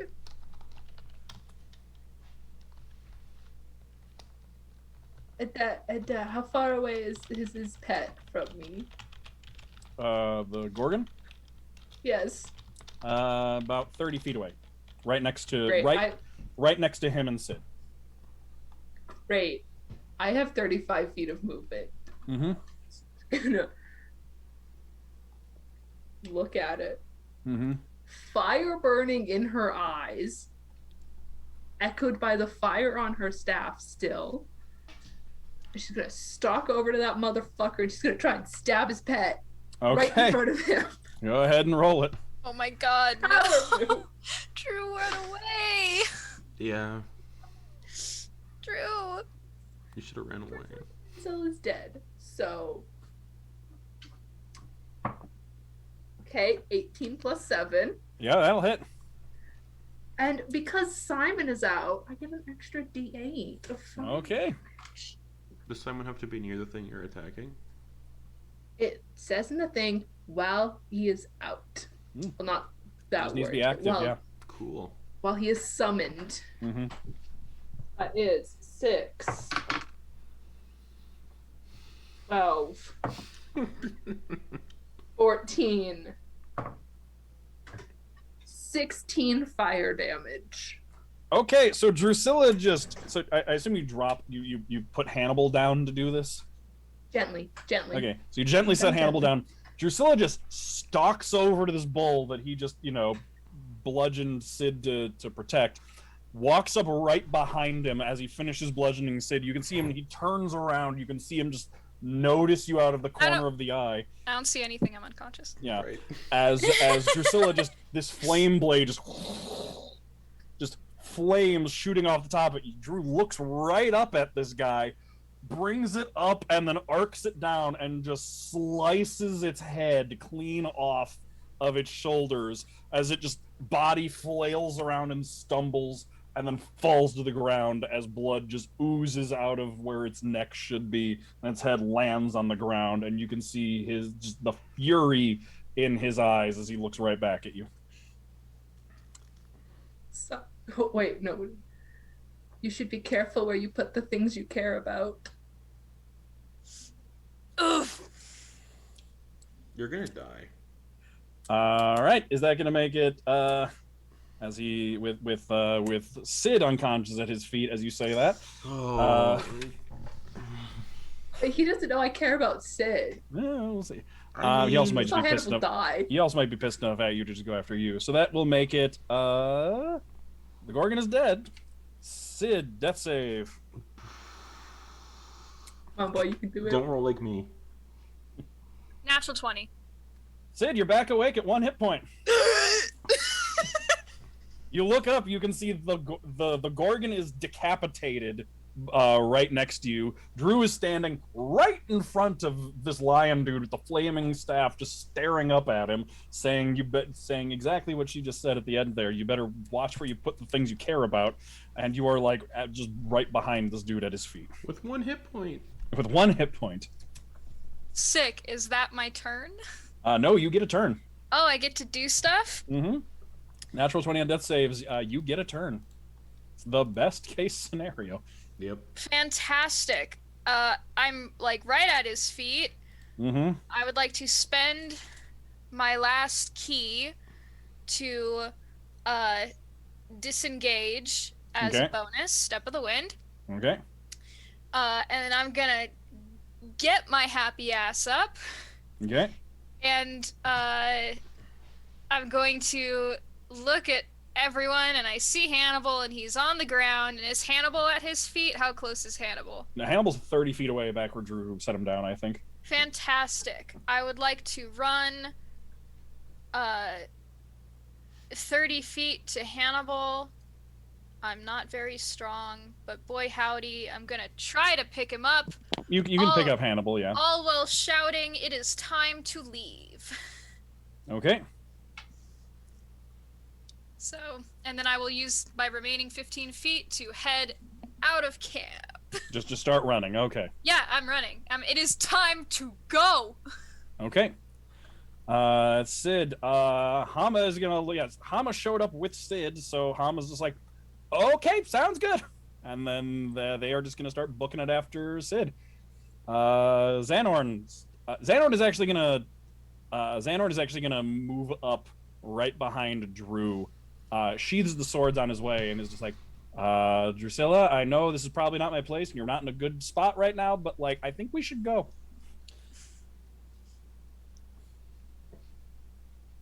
Dragon shows up and we're gone. And he's gonna hold his action. That will make it Captain Chaos' turn. Captain Chaos just looking at Drew because he showed up with Drew, just like, I'll follow your lead. Hannibal, if he had a turn. Lion Man is gonna go for Drusilla. My soul's just relaxing in the afterlife. Just Well, we'll get to you. It's not a beach chair with a drink. Like, yeah. the fuck? All right. That is gonna be he's gonna reach out and try and grapple Drew. Fucking bring it, dude. God. Fucking bring it.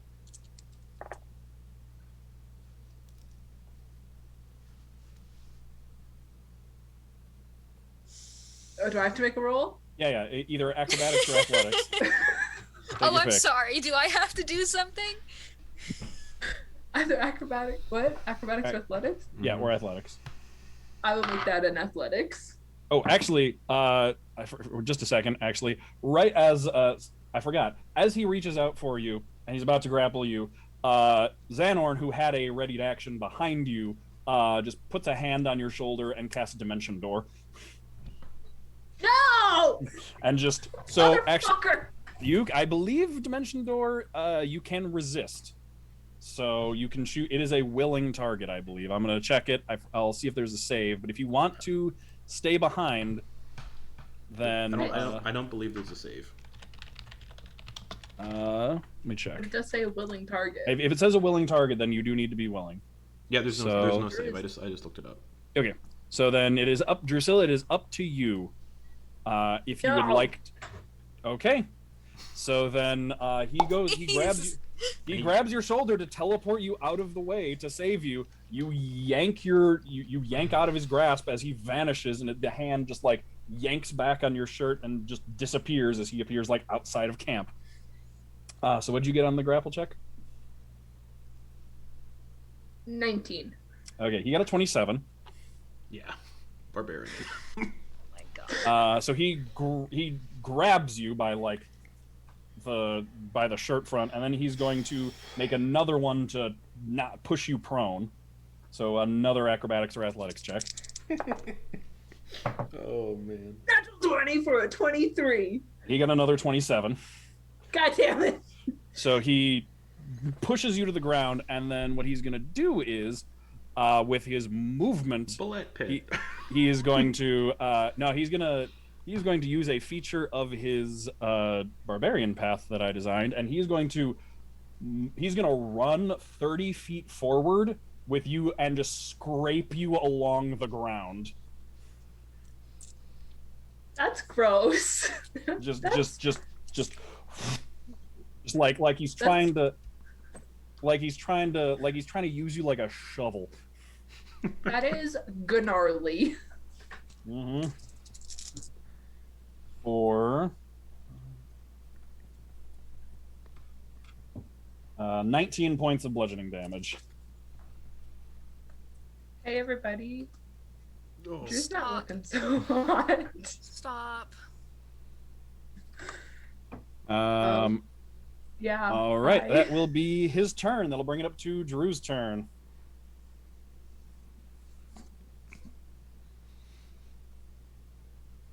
Oh, and you're I'm grappled. Yep. Mm-hmm. Grappled and prone. So I can't get up. Correct.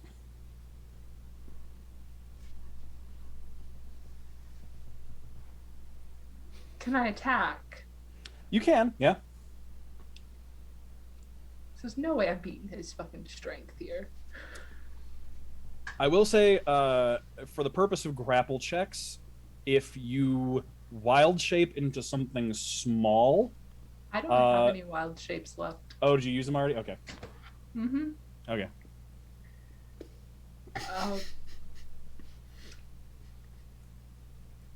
She's gonna look at KO and just yell, "Get out!"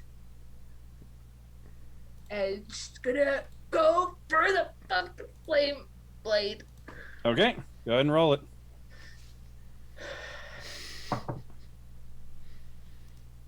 "17 plus 7. Yeah, they'll hit. 36 plus a D8 for Simon. Isn't flame blade 5. concentration? Oh, yeah, actually. Concentration check first to see if you have that. 30, 20. Okay, yeah, you're fine. Sorry. So it's Yeah, you're good. Thank you for reminding me. 9, 13. 16 fire damage. Okay.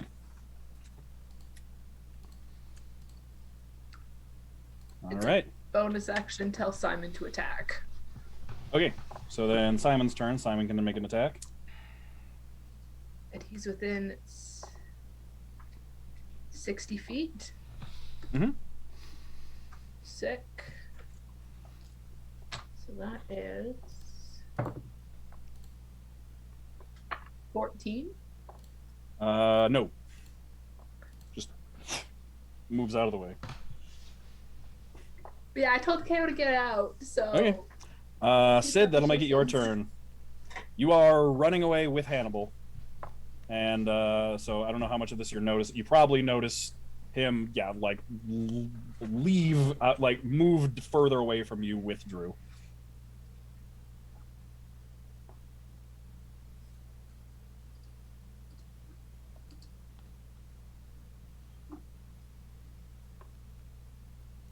There's literally nothing I can do.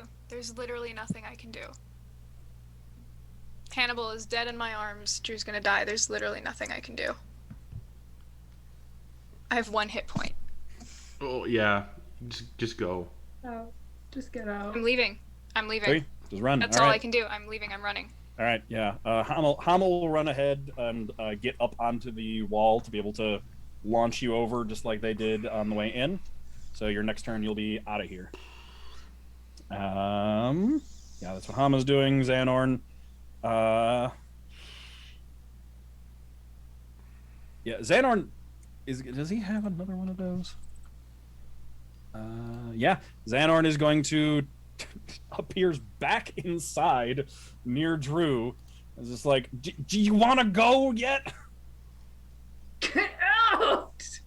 I can bring you with me.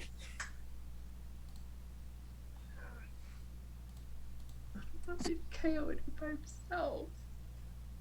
KO's turn. He's gonna go like you told him to. He starts also running. Gucci!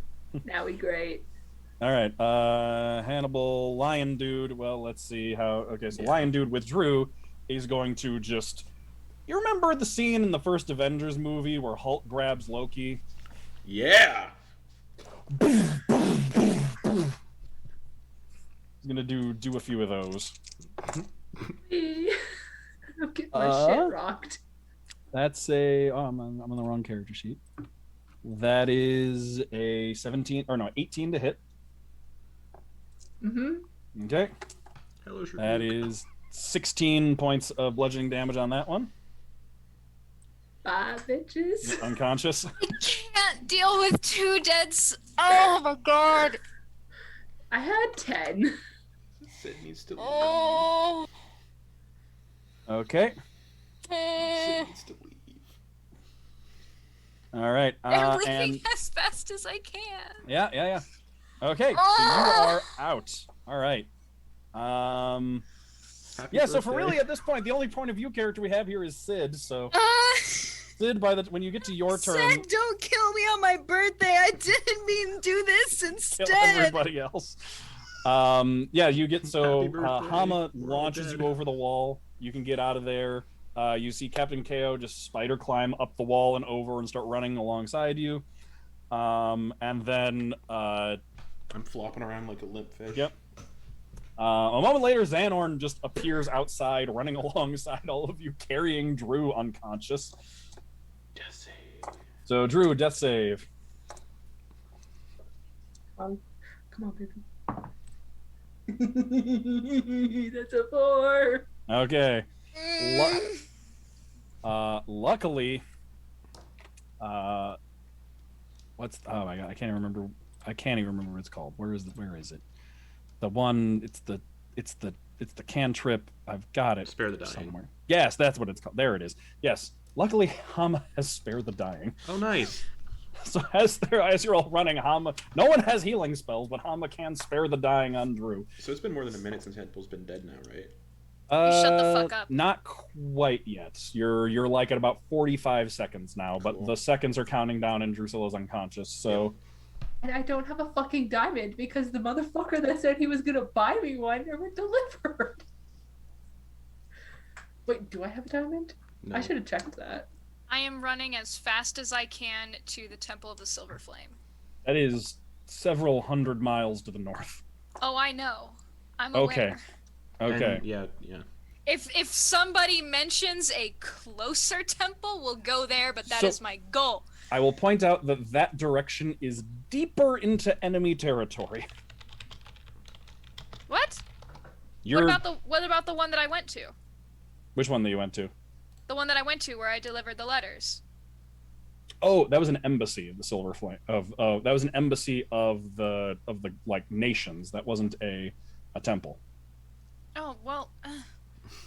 Well then who's the nearest healer? Where can I go? You have not actually. You're not aware. You haven't like met any healers. Fuck shit. Okay, I'm gonna ask the people I'm running with. Where can we go? We need a healer. We could try and find one, but I don't know what we're gonna do.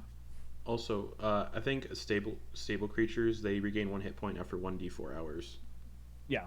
So after a while, Drew will wake up. Yep. But this is maybe an interesting time to point out to bring up the fact that due to the constant resurgence of necromancers and villains and evil warlords throughout history, having the nasty habit of returning from the dead, resurrection spells, aside from Revivify, have been lost to history.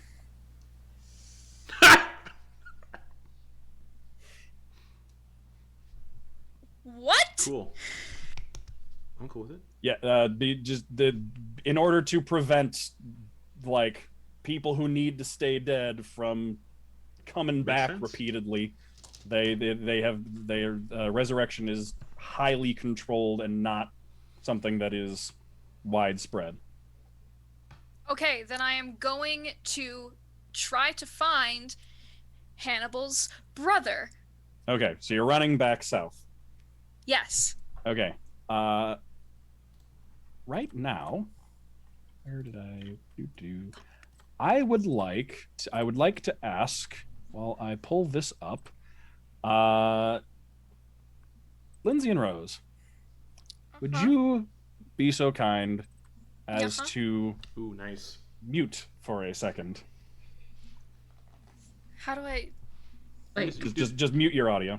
Just like hit, yeah. If you mute on Zoom, Like- you can still hear. So maybe just take your headphones off. Oh, Yeah, just okay. just I might turn need to.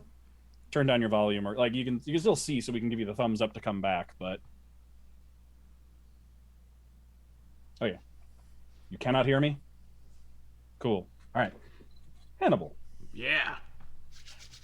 A minute goes by, Mm-hmm. and during that minute, there's this kind of hazy, awareness of your surroundings, and your surroundings come crisper and crisper into view around you, like as that minute goes by. Basically, as your like that minute represents your spirit kind of still hovering around your body.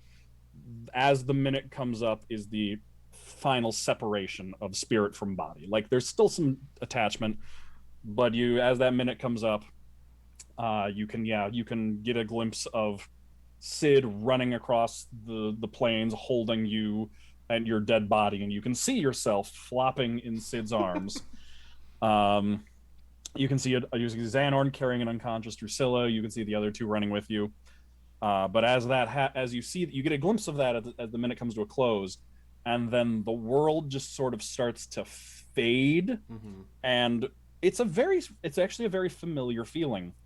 It's very similar to when you first took an astral skiff into the astral sea for the first time, where it's almost like a fading, where the world kind of fades out and the image of the astral sea fades in front of you. And when you look down at your hands, during this period when you look down at your hands, you can see that they're transparent. And it's like as this fading happens, like the sky parts, and like suddenly that parting gets closer, and you find yourself in the astral sea. And you feel a gentle floating sensation.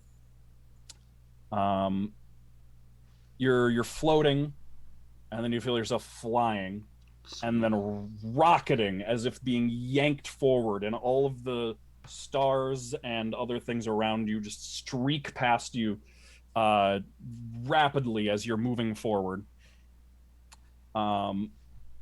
You'll be able to, you can see as you're going fast enough that you can kind of get a sense of the larger scope of the astral sea, which was sort of this complex, almost like watercolor, like just splotches of color running into each other, just like streaks, like nebulas and galaxies. But as you're going this fast, you can the colors, where the colors overlap, kind of starts to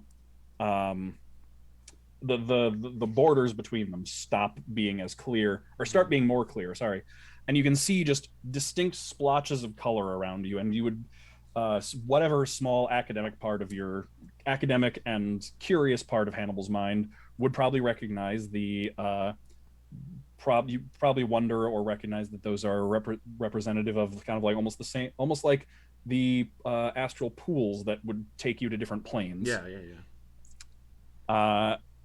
And as you begin to kind of you notice you're going in like a spiraling motion, spiraling outward from the center of the great wheel towards the outer planes. And you can, as you're doing this, you can feel like, looking down, you can see like the edges of your appearance fading and becoming less distinct. Less like hands, until you're just kind of like a mote of light. The edges are kind of being blurred off until you're like just this little mote of light floating in this rapid spiraling pattern. And just as it seems like, and it kind of like, it's this dizzying pattern of these splotches, kind of almost like being like on a roulette wheel, like trying, like it feels like a decision is being made as to where you're gonna go. And as it starts slowing down, and it looks like you're about to go towards, it looks like it's about to slow down and start going towards another one, you suddenly see something that you've had described to you previously. A long green tendril attached to you that fades off into nothingness, that was described to you in the talks with your friends about when their auras were being read by that machine in the University Empire. And it points off in a different direction, and there's a tightening sensation and like a jerking of movement. Like as you're going on this natural path, you're yanked in a different direction, in the direction that this green tendril is pointing. And you begin rocketing in the direction of this tendril, away from wherever you were heading, like it's pulling you along. And you can still feel like, it feels like you're supposed to be going a different direction, but this is overpowering that and yanking you along. And it feels like this pull is stronger, and you're being pulled so fast that everything around you blurs. But you have just enough time as you start approaching wherever you're going to see what looks like a massive broken humanoid shape floating in the astral sea. And as you get closer, you can see that it appears to be covered in buildings and surrounded by flying ships. And you rocket towards the shape too fast to make out many details aside from that before you find yourself being pulled towards a tower with a glowing array of crystals at the top, glowing with the exact same pale green light as that tendril. And now that you're closer, you can see the tendril is emanating from the tower. And as it pulls you closer, it suddenly switches directions and it pulls you into something like a crystalline glass jar where your movement finally stops. There's no movement, no feeling. You don't have a body to feel with currently. But you can see and hear. Some time passes, and as your kind of vision and awareness turns up, you can see the green face, or the green-skinned face of a Gith looking down at you from outside the jar, and a face that says, looks like one of Grantar's kicked the bucket. Well, we can't have that.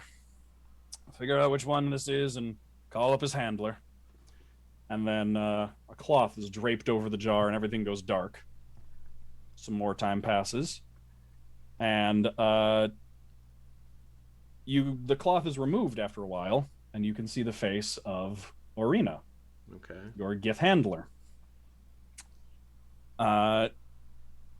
You can see that she's carrying whatever this jar is that you're inside of, whatever this container is, and as she's walking you forward, and you can't really see much outside of it, just past her. You can see what looks like rows and rows of some kind of shapes. You can't really see what they are, but eventually she turns towards one and brings you up to a large crystalline container, like a massive vat, where you could, like a glass green liquid filled container, where you can see a humanoid shape inside, suspended in a cloudy green liquid.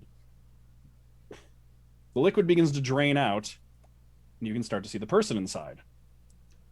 You see yourself, but like fresh looking, like none of the scars, none of the injuries, as if you were freshly newly born at the age you are now, maybe actually a little younger.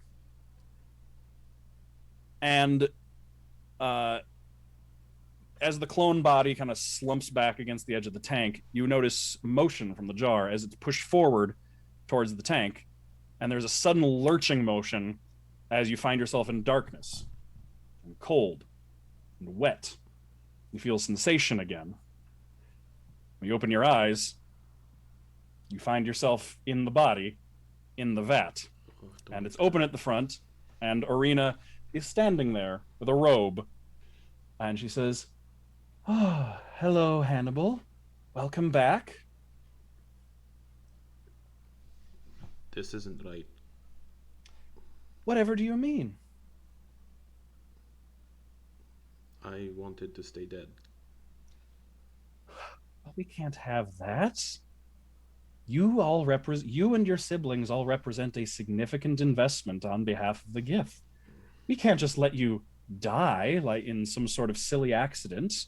We knew we sent you out into the world and it would be dangerous, but we had certain insurances in place to make sure that if something happened to you, we could make sure that we could keep going with, well, your role in things. And as you look out of what you're in, you can see rows and rows of these tanks, basically, and you can see clones of every sibling you recognize and more you don't. You can see multiples too, like looking to your left and right, there's more Hannibals on either side of you. Question. Yes. With this, do I get like everything back to full? All of your hit points, yes, but your only your cantrips, because you haven't had a chance to prepare any spells. Okay. And you do feel pretty exhausted. You have essentially been brought back by use of the clone spell. So I'm not like I'm okay. Okay. Mm-hmm. But you still used it worked fully, not like Baxter's. Like So you still have all your memories. Yeah, okay. Yes. So she offers you the robe. It's like, here, come, let's get you cleaned up and dried off. What about my body in the material plane? Well, that's wherever you left it. It's still going to be there. If you left things on it, you may want to go and get those back. That's so strange. Well, yes, but with enough magical power and know-how, silly things like death are just a stepping stone. Where's Grantar? Why don't you get yourself dried off and we can talk? Okay. And she offers you like a towel and Yeah, a robe and I'll everything. So. dry off. Okay. And she, once you're all dried off, she says, "Come, let's go this way. Let's get you some fresh air." All right. And, yeah, she walks you down a hallway and eventually out to a balcony where you can see you're on like a very slowly rotating hunk of rock. It looks like just floating in the astral sea. And down below you, you can see, yeah, that giant, like almost stony humanoid shape where you can see basically a city laid out on it and astral skiffs floating across it with a palace at one end. Well, you managed to get here a little earlier than anticipated. The original intention is original intention was you wouldn't make it to our home until you had successfully finished your hunt for an illithid for the first time, but exceptions need to be made for such circumstances. Have any of my other siblings done this trip yet? Like Reggie? No, you're the first. Great. As for Grantar, we are still compiling some information, but from what we've been able to find, he appears to have been taken by the illithid, enthralled by them. Well, I knew that. I was just curious if you knew where he was.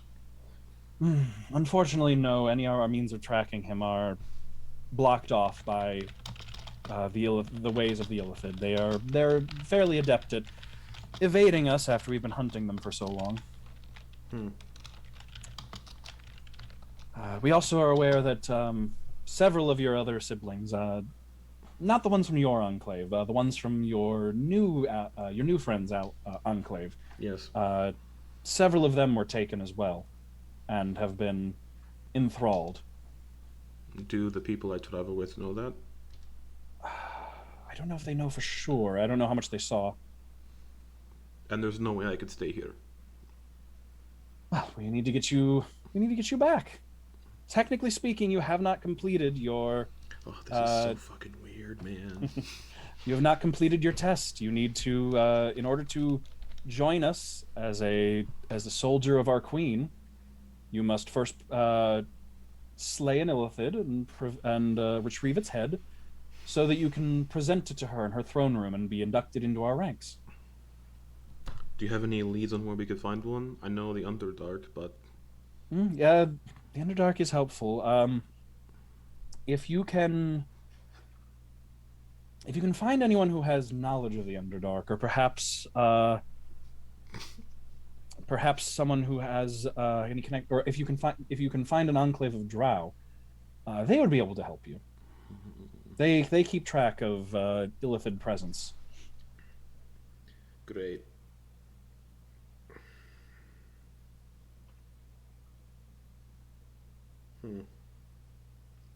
Good to know, I guess.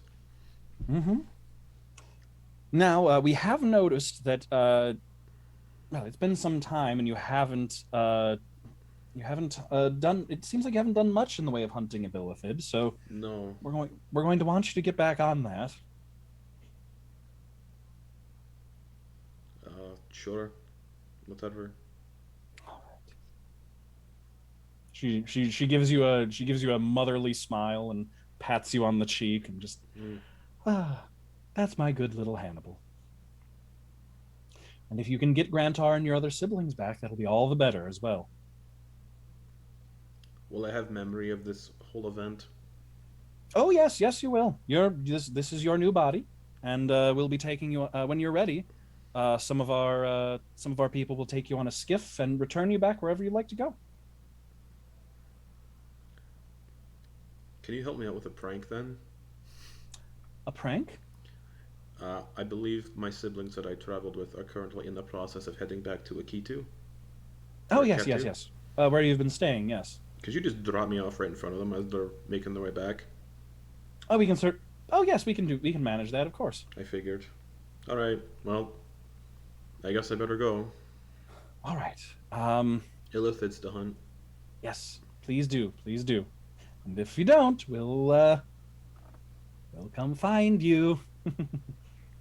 I She Don't says it doubt it. playfully, but Oh, but yeah. there's just a little bit of yeah. Yeah. I don't doubt it.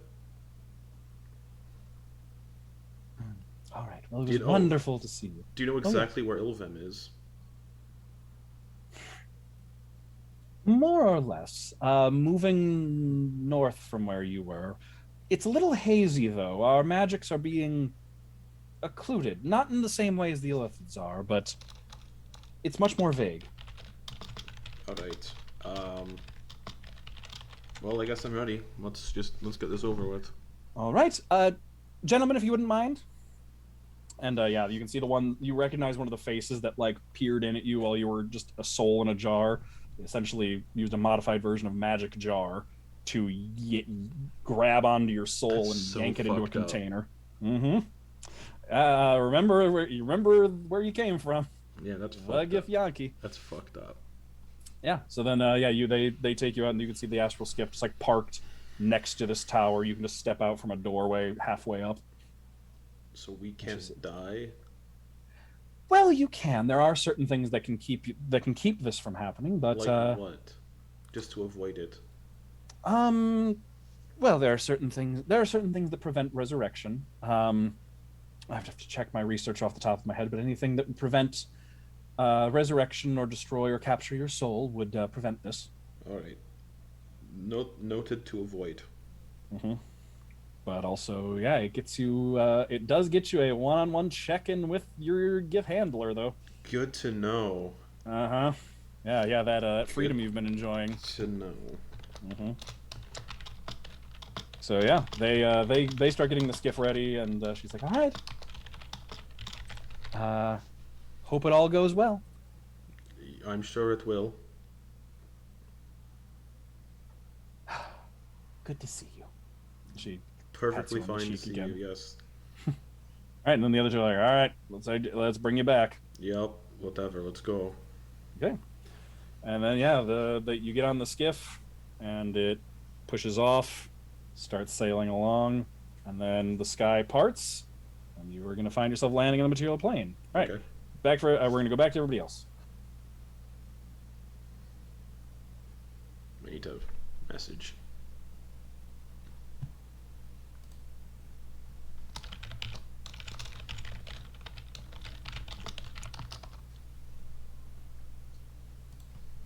I'm concerned how long that took. We're trying to get Lindsay back. Yeah.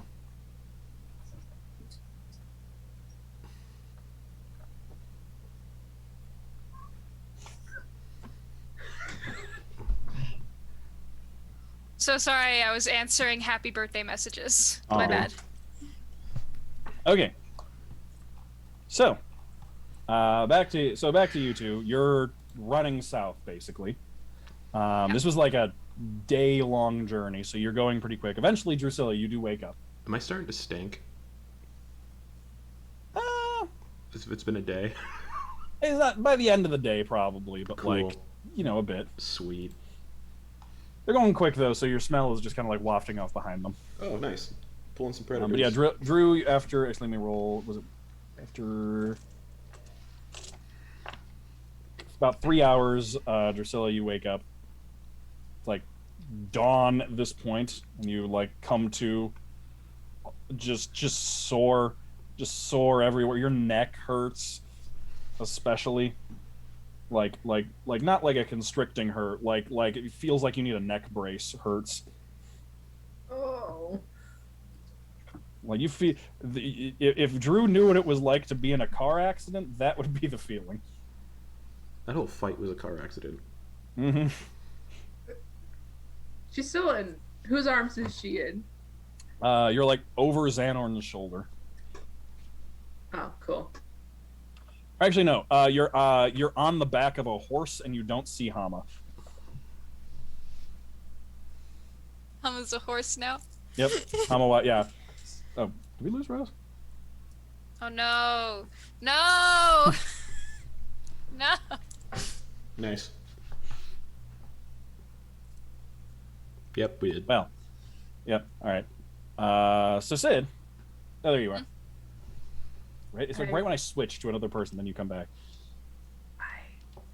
Someone in this building has a fucking Wi-Fi diverter plugged in, and it's stealing internet from everybody, and they won't fucking Ew. unplug it. Ew.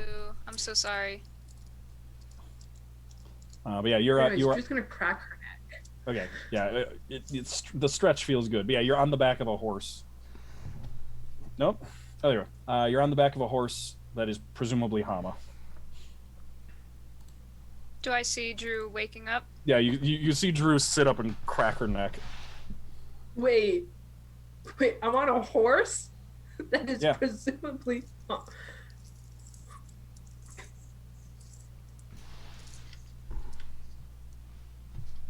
What did I miss? Atomic and wild shape. Yeah, so Drew sits up. Yeah, at some point Hama wild shaped into a horse, so you could all travel easier. So Xanor didn't have to keep carrying Drew, and as you're all traveling south. I assume you still have Hannibal. Yeah. Mhm. He's kind of because Sid isn't very strong, so it's less like a bridal carry, and it's more like Fireman carry. no, like kind of like a piggyback ride. Oh, okay. You're hanging onto the arms over the shoulders. Yeah. Okay. Yeah. Corpse piggyback. Yep. Okay, so yeah, you see Drew wake up. Hey, you awake? Barely. What? You okay? How many fingers am I holding up? Or How many fingers am I holding up? 2. Okay. You're fine. Drew can't count. That's okay. That makes sense. This many. So we're gonna talk, but first we're gonna get Hannibal to his brother as quickly as we can. So that wasn't just like a bad dream. Got it. No. What's his brother gonna do? I don't know. I don't know if he can do anything. We honestly, we have no idea where we can find a healer. The only Silver Flame Temple is in enemy territory. Past it. It's past enemy.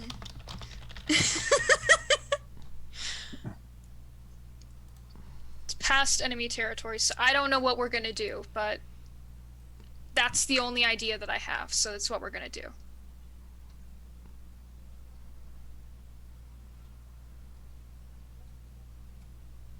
I'm sorry, Sid. We really fucked up, didn't we?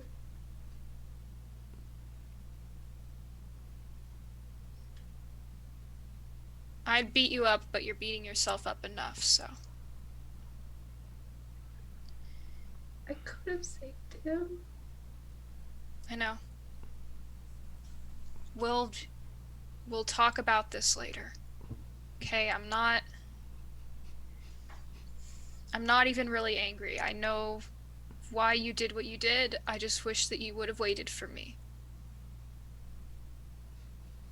You have We weren't even attendant. supposed to come in. We're just supposed to do reconnaissance. I know, but both you and Hannibal have a tendency to kind of rush into things a little bit, and it scares the shit out of me on a good day. And my focus right now is just on getting Hannibal to his brother. I don't know if he can help, but it's the only idea that I have. Okay, and then after this, whatever happens, okay? We'll talk about it, but just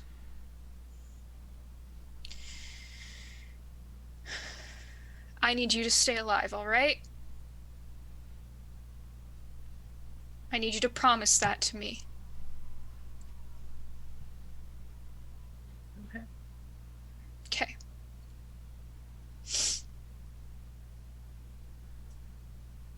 And so it's just going to kind of adjust Hannibal on his back. And just keep moving forward. Okay. Oh, You all, just, Justin, shut the fuck up.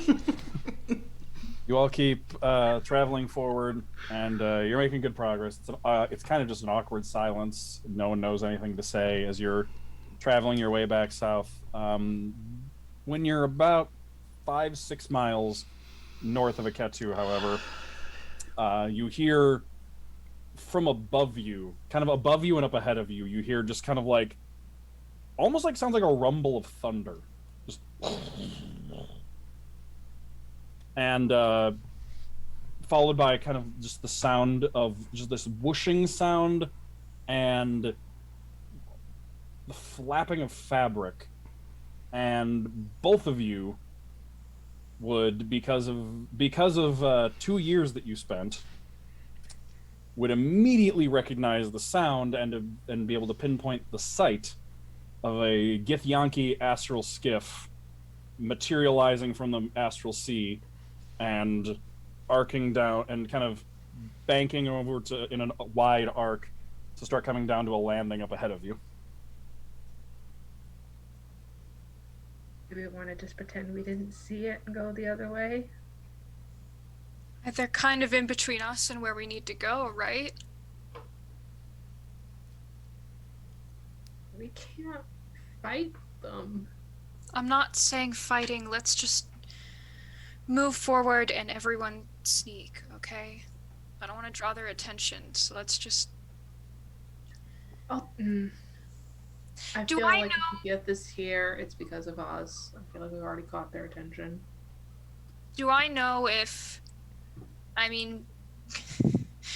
being in a Gith enclave, being part Gith, do I know if they have healers? If they do that stuff?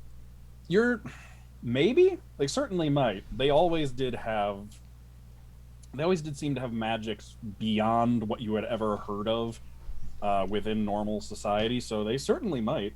If anyone is going to have it, they certainly might.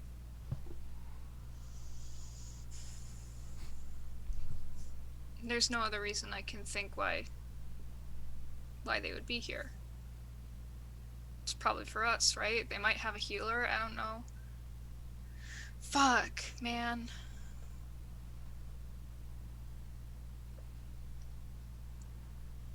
And you can see you're kind of in like a little group, like passing through some woods, and they come in for a landing up ahead of you in a clearing. You can just see like the side of the ship and the sails, but otherwise it's mostly obscured by trees.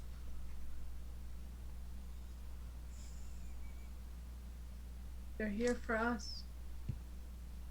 Damn it.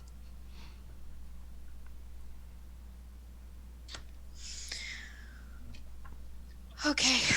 Can you walk? Yeah, I can walk. Maybe. Everyone else hang back. Yeah. They all nod. Hama turns back into a person, and like it's like a graceful transformation. Like as they transform, they like set Drew down. They like kind of go like half centaurs. Like the front half transforms first. They can set Drew down, and then they transform the rest of the way. Leave Hannibal with them. Okay. I'll In take care of him, says Xanard. case Thank shit you. gets hairy. I'll like Okay. sit him up against a tree. All right. I will approach the ship with Drew in tow. Okay. And I only have 1 hit point, so I am limping. Same. Doing better than me. Twinsies. Doing better than me.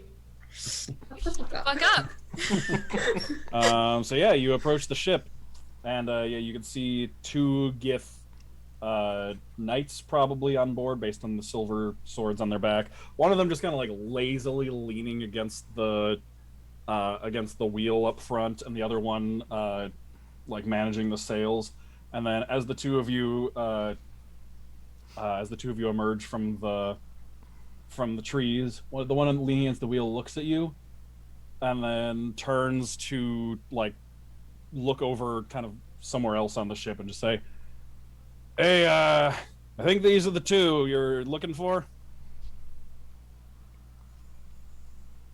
Just the two. Yeah, you two, right? Yeah. Depends on who's looking. Are you? It's coming? me. Yeah. Hannibal walks up to the edge of the ship. We've got But- some shit to talk about. Yeah, you see Hannibal like wrapped up in just like a plain looking, almost like a bathrobe, and he looks pale.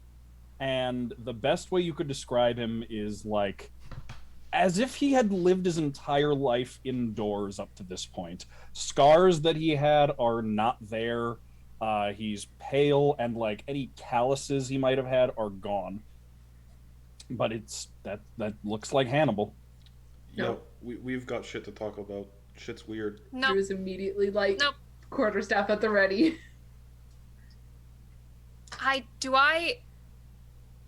Is this Hannibal? Looks like him. Do I believe this is Hannibal? Sid, Make me an insight check. I will put more tomatoes in your pillowcase. It's my insight. It's not great. That's 11. From all which you could see, that appears to be Hannibal.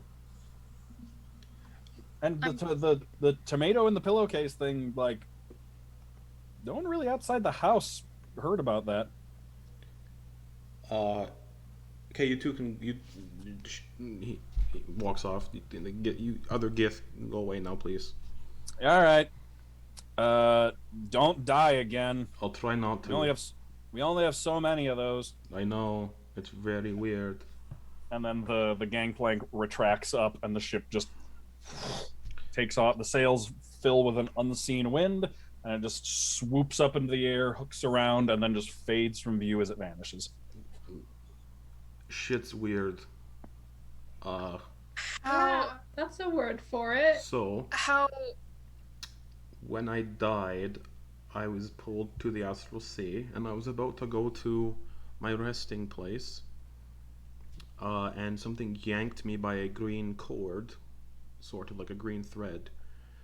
Which, the two of you would remember from the university when you went with Master Varro, and he did the whole apparatus and everything. I forget who it was. I think it was Sid that went, or no, it was Drew. One of the things that was kind of like attached to you was like a pale green tendril. So it pulled me by this green sort of thread into a glass jar of sorts. There's a gift face looking at me in said jar, basically saying, "Oh, we can't have you being dead." And they brought me into this chamber where they had clone bodies of every one of us. And they put me into this body. We can't die unless something happens where we can't be resurrected. They just have bodies for us if we die.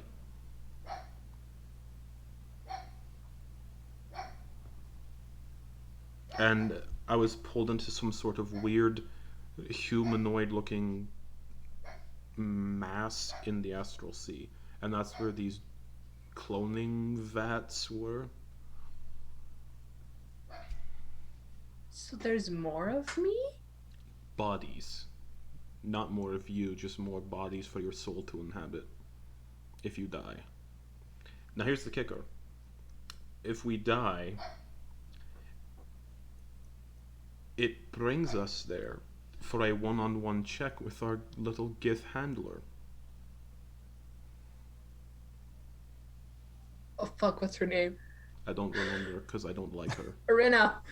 Yep, there you go, Arena. I met Arena there, and she, How's she doing? just as hostile as ever, said that if we don't do She's the really job, hostile to me. she's not nice. She said if anyone who sort of supports this cloning and whatnot business is not nice.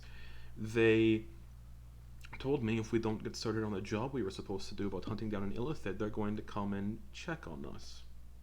And it was definitely not a friendly way they said it. It was definitely a threat. Well, how do they know we're not doing that? They can probably keep track of us. We're currently doing something else. I understand, but they said we have to do this. Regardless, I need my things. Where is my body? That's so weird. Sid is just gonna kind of walk forward and just like gently cup the sides of your face. Yes, I'm real. Feels smooth, like recently exfoliated. I'm fresh.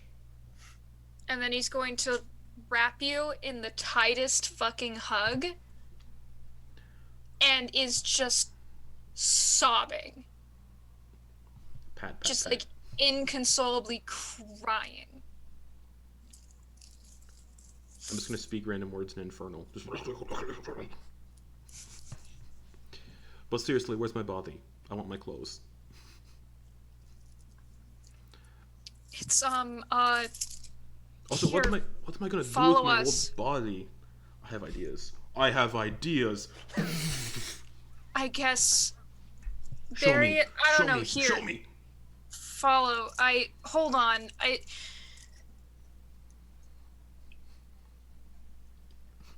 Drew, maybe like go ahead and like warn them. Oh yes, good idea. I'll go. Yeah. Yeah.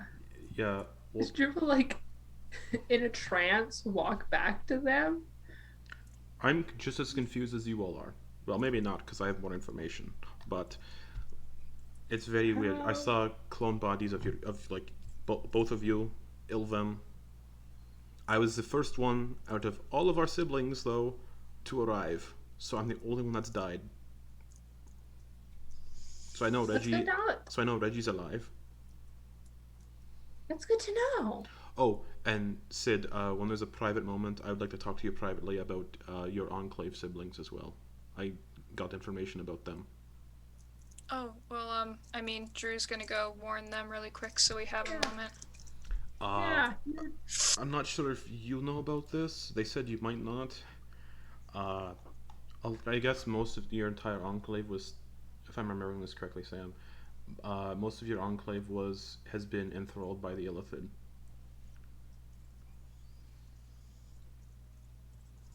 I assumed as much that they were either taken or killed.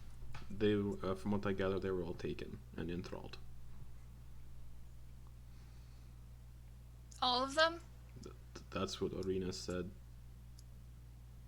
She said like a lot of them. A lot of them. Okay. I was only really ever close to one person there. Well, I thought you'd like to know. But yeah, it's unnatural that we can't die. It's very strange.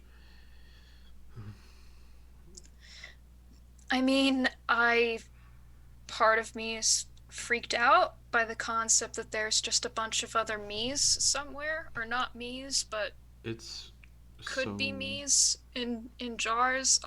It's so wrong. But I think more than that, I'm just happy that you're back. I was actually pretty keen on staying if I could. Like, the idea of the peace I felt was nice, and then the unnaturalness of what happened next. I want to end it. Whatever they're doing, I want to put an end to it. People deserve to pass over should they choose, you know what I mean? Not be forced into gestures to the fresh body.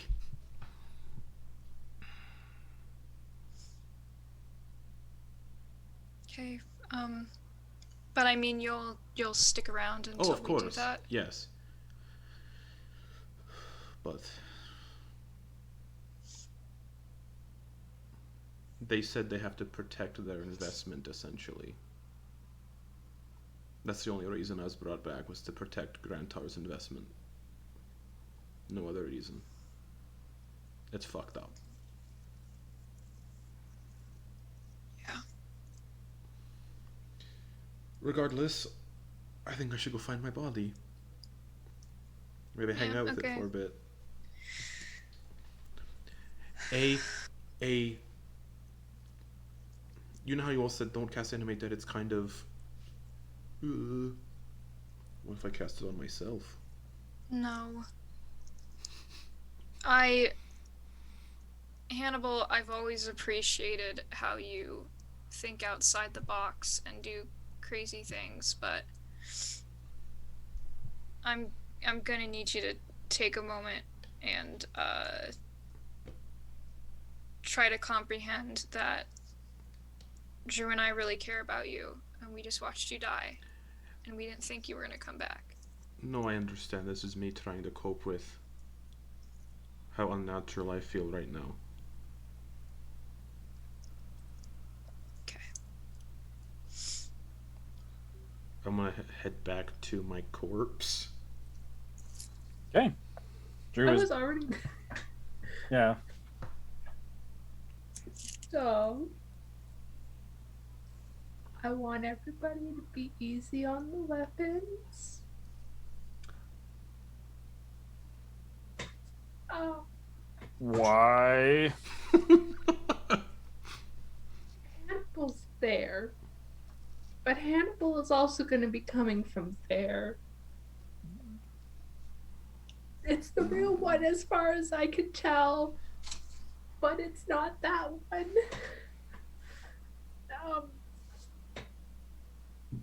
Have I ever told you about our dad? All three of them just go, no? Well, he's kind of like this really important dude who's kind of like Gith, and they did some fucky shit. And now Hannibal is don't let him touch his body, please. I need to touch my body. I need to get my stuff. All three of them were just kind of silently grapple with that, and then fresh Hannibal comes walking Freshly down. peeled Hannibal. Just comes walking over.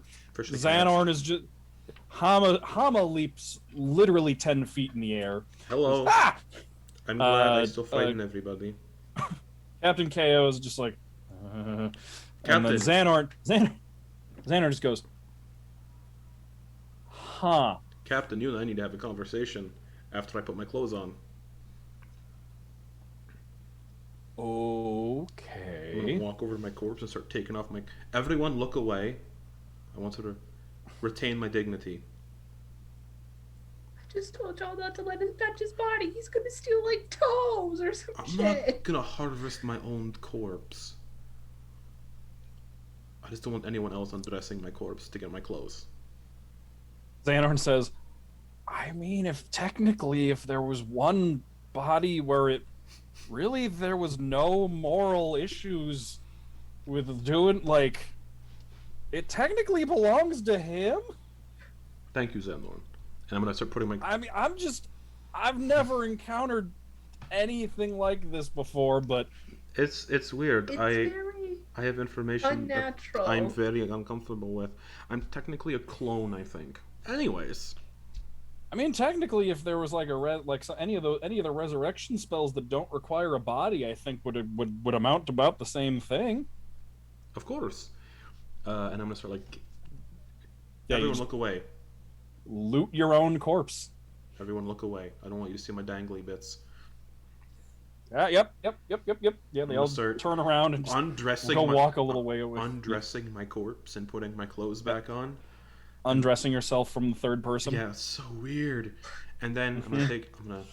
Everyone, keep looking away, please. My bits are still out. I'm gonna take a vial of my own blood because I need that for a spell component because that corpse has been dead within 24 hours. Yeah. Shoop. Yep. Take all my stuff and go. Okay, now we need to think what to do with the body. Do we bury it? Do we just burn it? Can't just keep it. Are your bits away? Yes, Yeah, I like, promise. I I want to promise. see bits. Okay. Sid, are his bits gone? Are your bits away? Yes. I'm not. Okay, about, yeah, his bits are he's gone. not about that. So, Okay. Well, my corpse's bits would be out, so I'm just gonna like take like a leaf and go. I mean, you could take the robe that you had Oh yeah, on. just put that over the bits. So what do we do with my corpse? I say we burn it. Yeah, I'm cool with that. We could like make like a funeral pyre and have a funeral for myself. This is weird, but okay. Whatever you want to do, really, Sanorn says. Oh, there's a lot of things I'd like to do right now, but Don't. no, Oh, no, I don't mean that. I don't mean that. What I mean, no, I'm uncomfy.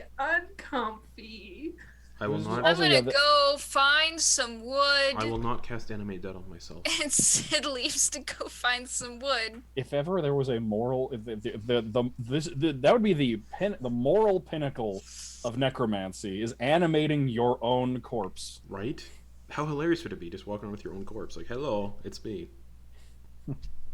No, At what point is a body no longer your own? when you're in another one, that's your same body. I mean, like, it doesn't belong to anybody else. Like, who can lay more claim to your body than you? Oh man, wish I still had my bag of holding. I'd cast a reduce on it, put it in the bag of holding.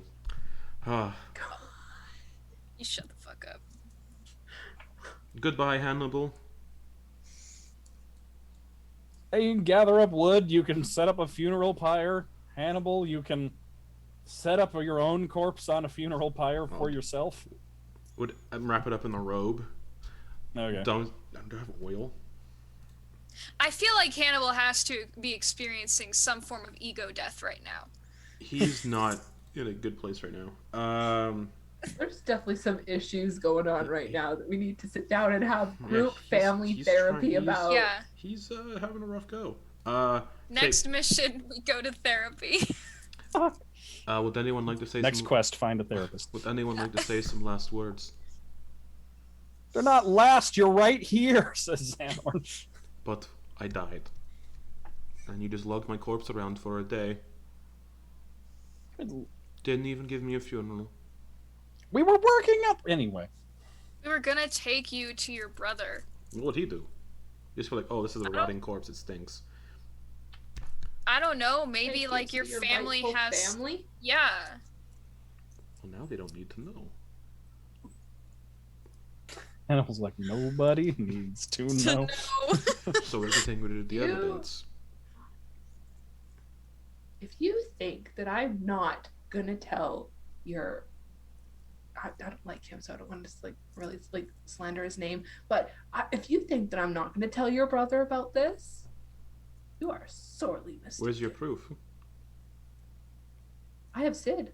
Sid's a trustworthy witness. Sid, I would I have- appreciate it if my family wasn't told about my demise.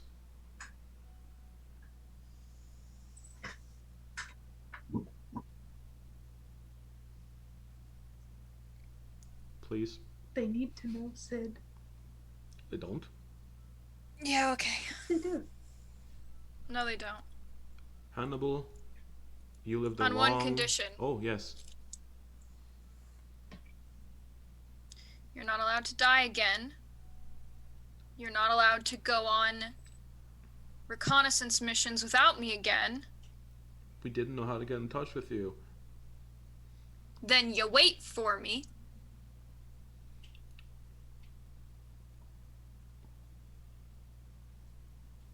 It was Drew's idea anyway, so okay. No, I don't care. I don't care whose idea it was. Both of you have a really horrible habit of rushing into things with almost zero regard for your own safety. Drew killed me yesterday. Hannibal, Oh you my lived, god. Hannibal, you lived a long life. You were cherished by not many. That's a fucking lie. You were cherished Better by put some respect on the dead, dude. 3 people, Yeah. and You are now ashes. Firebolt. Do do do do do do do do do do do do do. This is very strange. It takes a long time for a body to burn. How do you know?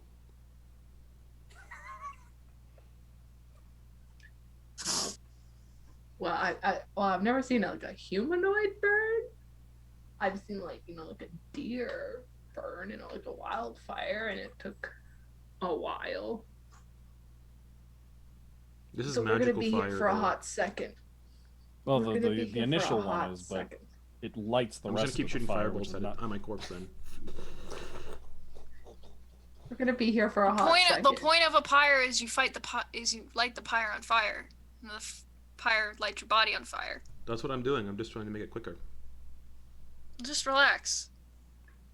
We've already gone through one unnatural thing. Just let the fire run its course. Yeah. Yeah. Very weird. I mean it though. I don't want either of you running into shit like that again. You wait for me, okay? We're a I fucking use control flames to team. change the fire to green. Just while Sid's doing this. I understand, Sid. We are a team. But sometimes we can't wait. Ilvum's in danger. We couldn't wait. You could though. You literally could. Just wait a few hours. So, is this a bad time to bring up the fact that I stole a bunch of like letters detailing the Inquisitors going through that camp and like maybe what they were doing there? I don't really know what all I grabbed. I just grabbed a bunch of papers. But I have proof that the Inquisitors with Ilvum went through that camp. Can I see them? Drew just takes out the mound of paperwork that she stole and just passes it to Sid. We also need to Look- make I'm gonna look it over. Yeah, looking at it looks like it's going to take some time to read through. we also need to make sure the Gith don't come, because the Gith would probably kill everyone that's around us, because that's how the Gith do. Why would they kill us? They're gonna protect their Not investment. us, the people You said around so us. yourself. So we have two things we have to do. We have to rescue Ilvum, and we have to go find a mind flayer. So Captain KO, that's where you come in. Okay. You need to find us a way into the Underdark. I don't need to find one. I know of several. I served down there with the Drow. And where is the closest one? Once we get into the city, I can show you on a map. Cool. Okay, well, we'll discuss that later. Step one is rescue Ilvum. And Yes. Sid's gonna just sit down on the ground and start going through the Oh paperwork. no. What? I sent a message to our dragon friend to come help us at the mercenary camp. Because Drew mouthed dragon, and now the dragon's gonna show up at the camp. Oops. Well, rip the camp. And rip that dickhead. Yeah, he was a right dickhead, wasn't he? Yeah. I did kill his pet, and it felt very, very good. That reminds me. Putting parentheses deceased right there. Oh man. Dragon. Okay. So, what's up with the letters? I was gonna say, as you sit down to read through the letters and take your time, and Hannibal and KO talk about the Underdark, and you all watch Hannibal's body die or burn, including Hannibal, in green flames. That's where we're gonna end for the week, and we will pick it up next time with that information. Oh man. Yeah. I've been waiting for somebody to die so you could find out that bit. Ugh. I do not like it. It is very, very fucked up. Uncomfy. The Gith are like, no, no. No, Yeah. no. Yeah, the Gith are not good. Well, the Gith Yankee specifically. I should stop Yes. abbreviating the Gith. But yeah, thanks for joining us, everybody. I think we'll be back next week. We'll be down in Drusilla, but we can have another Hannibal Sid adventure. Oh boy. And With the yeah, brain cell. fun stuff. Yeah. So thank you for joining us, everybody. We will see you back here again next week. Yep. Have a wonderful rest of your Sunday. Bye.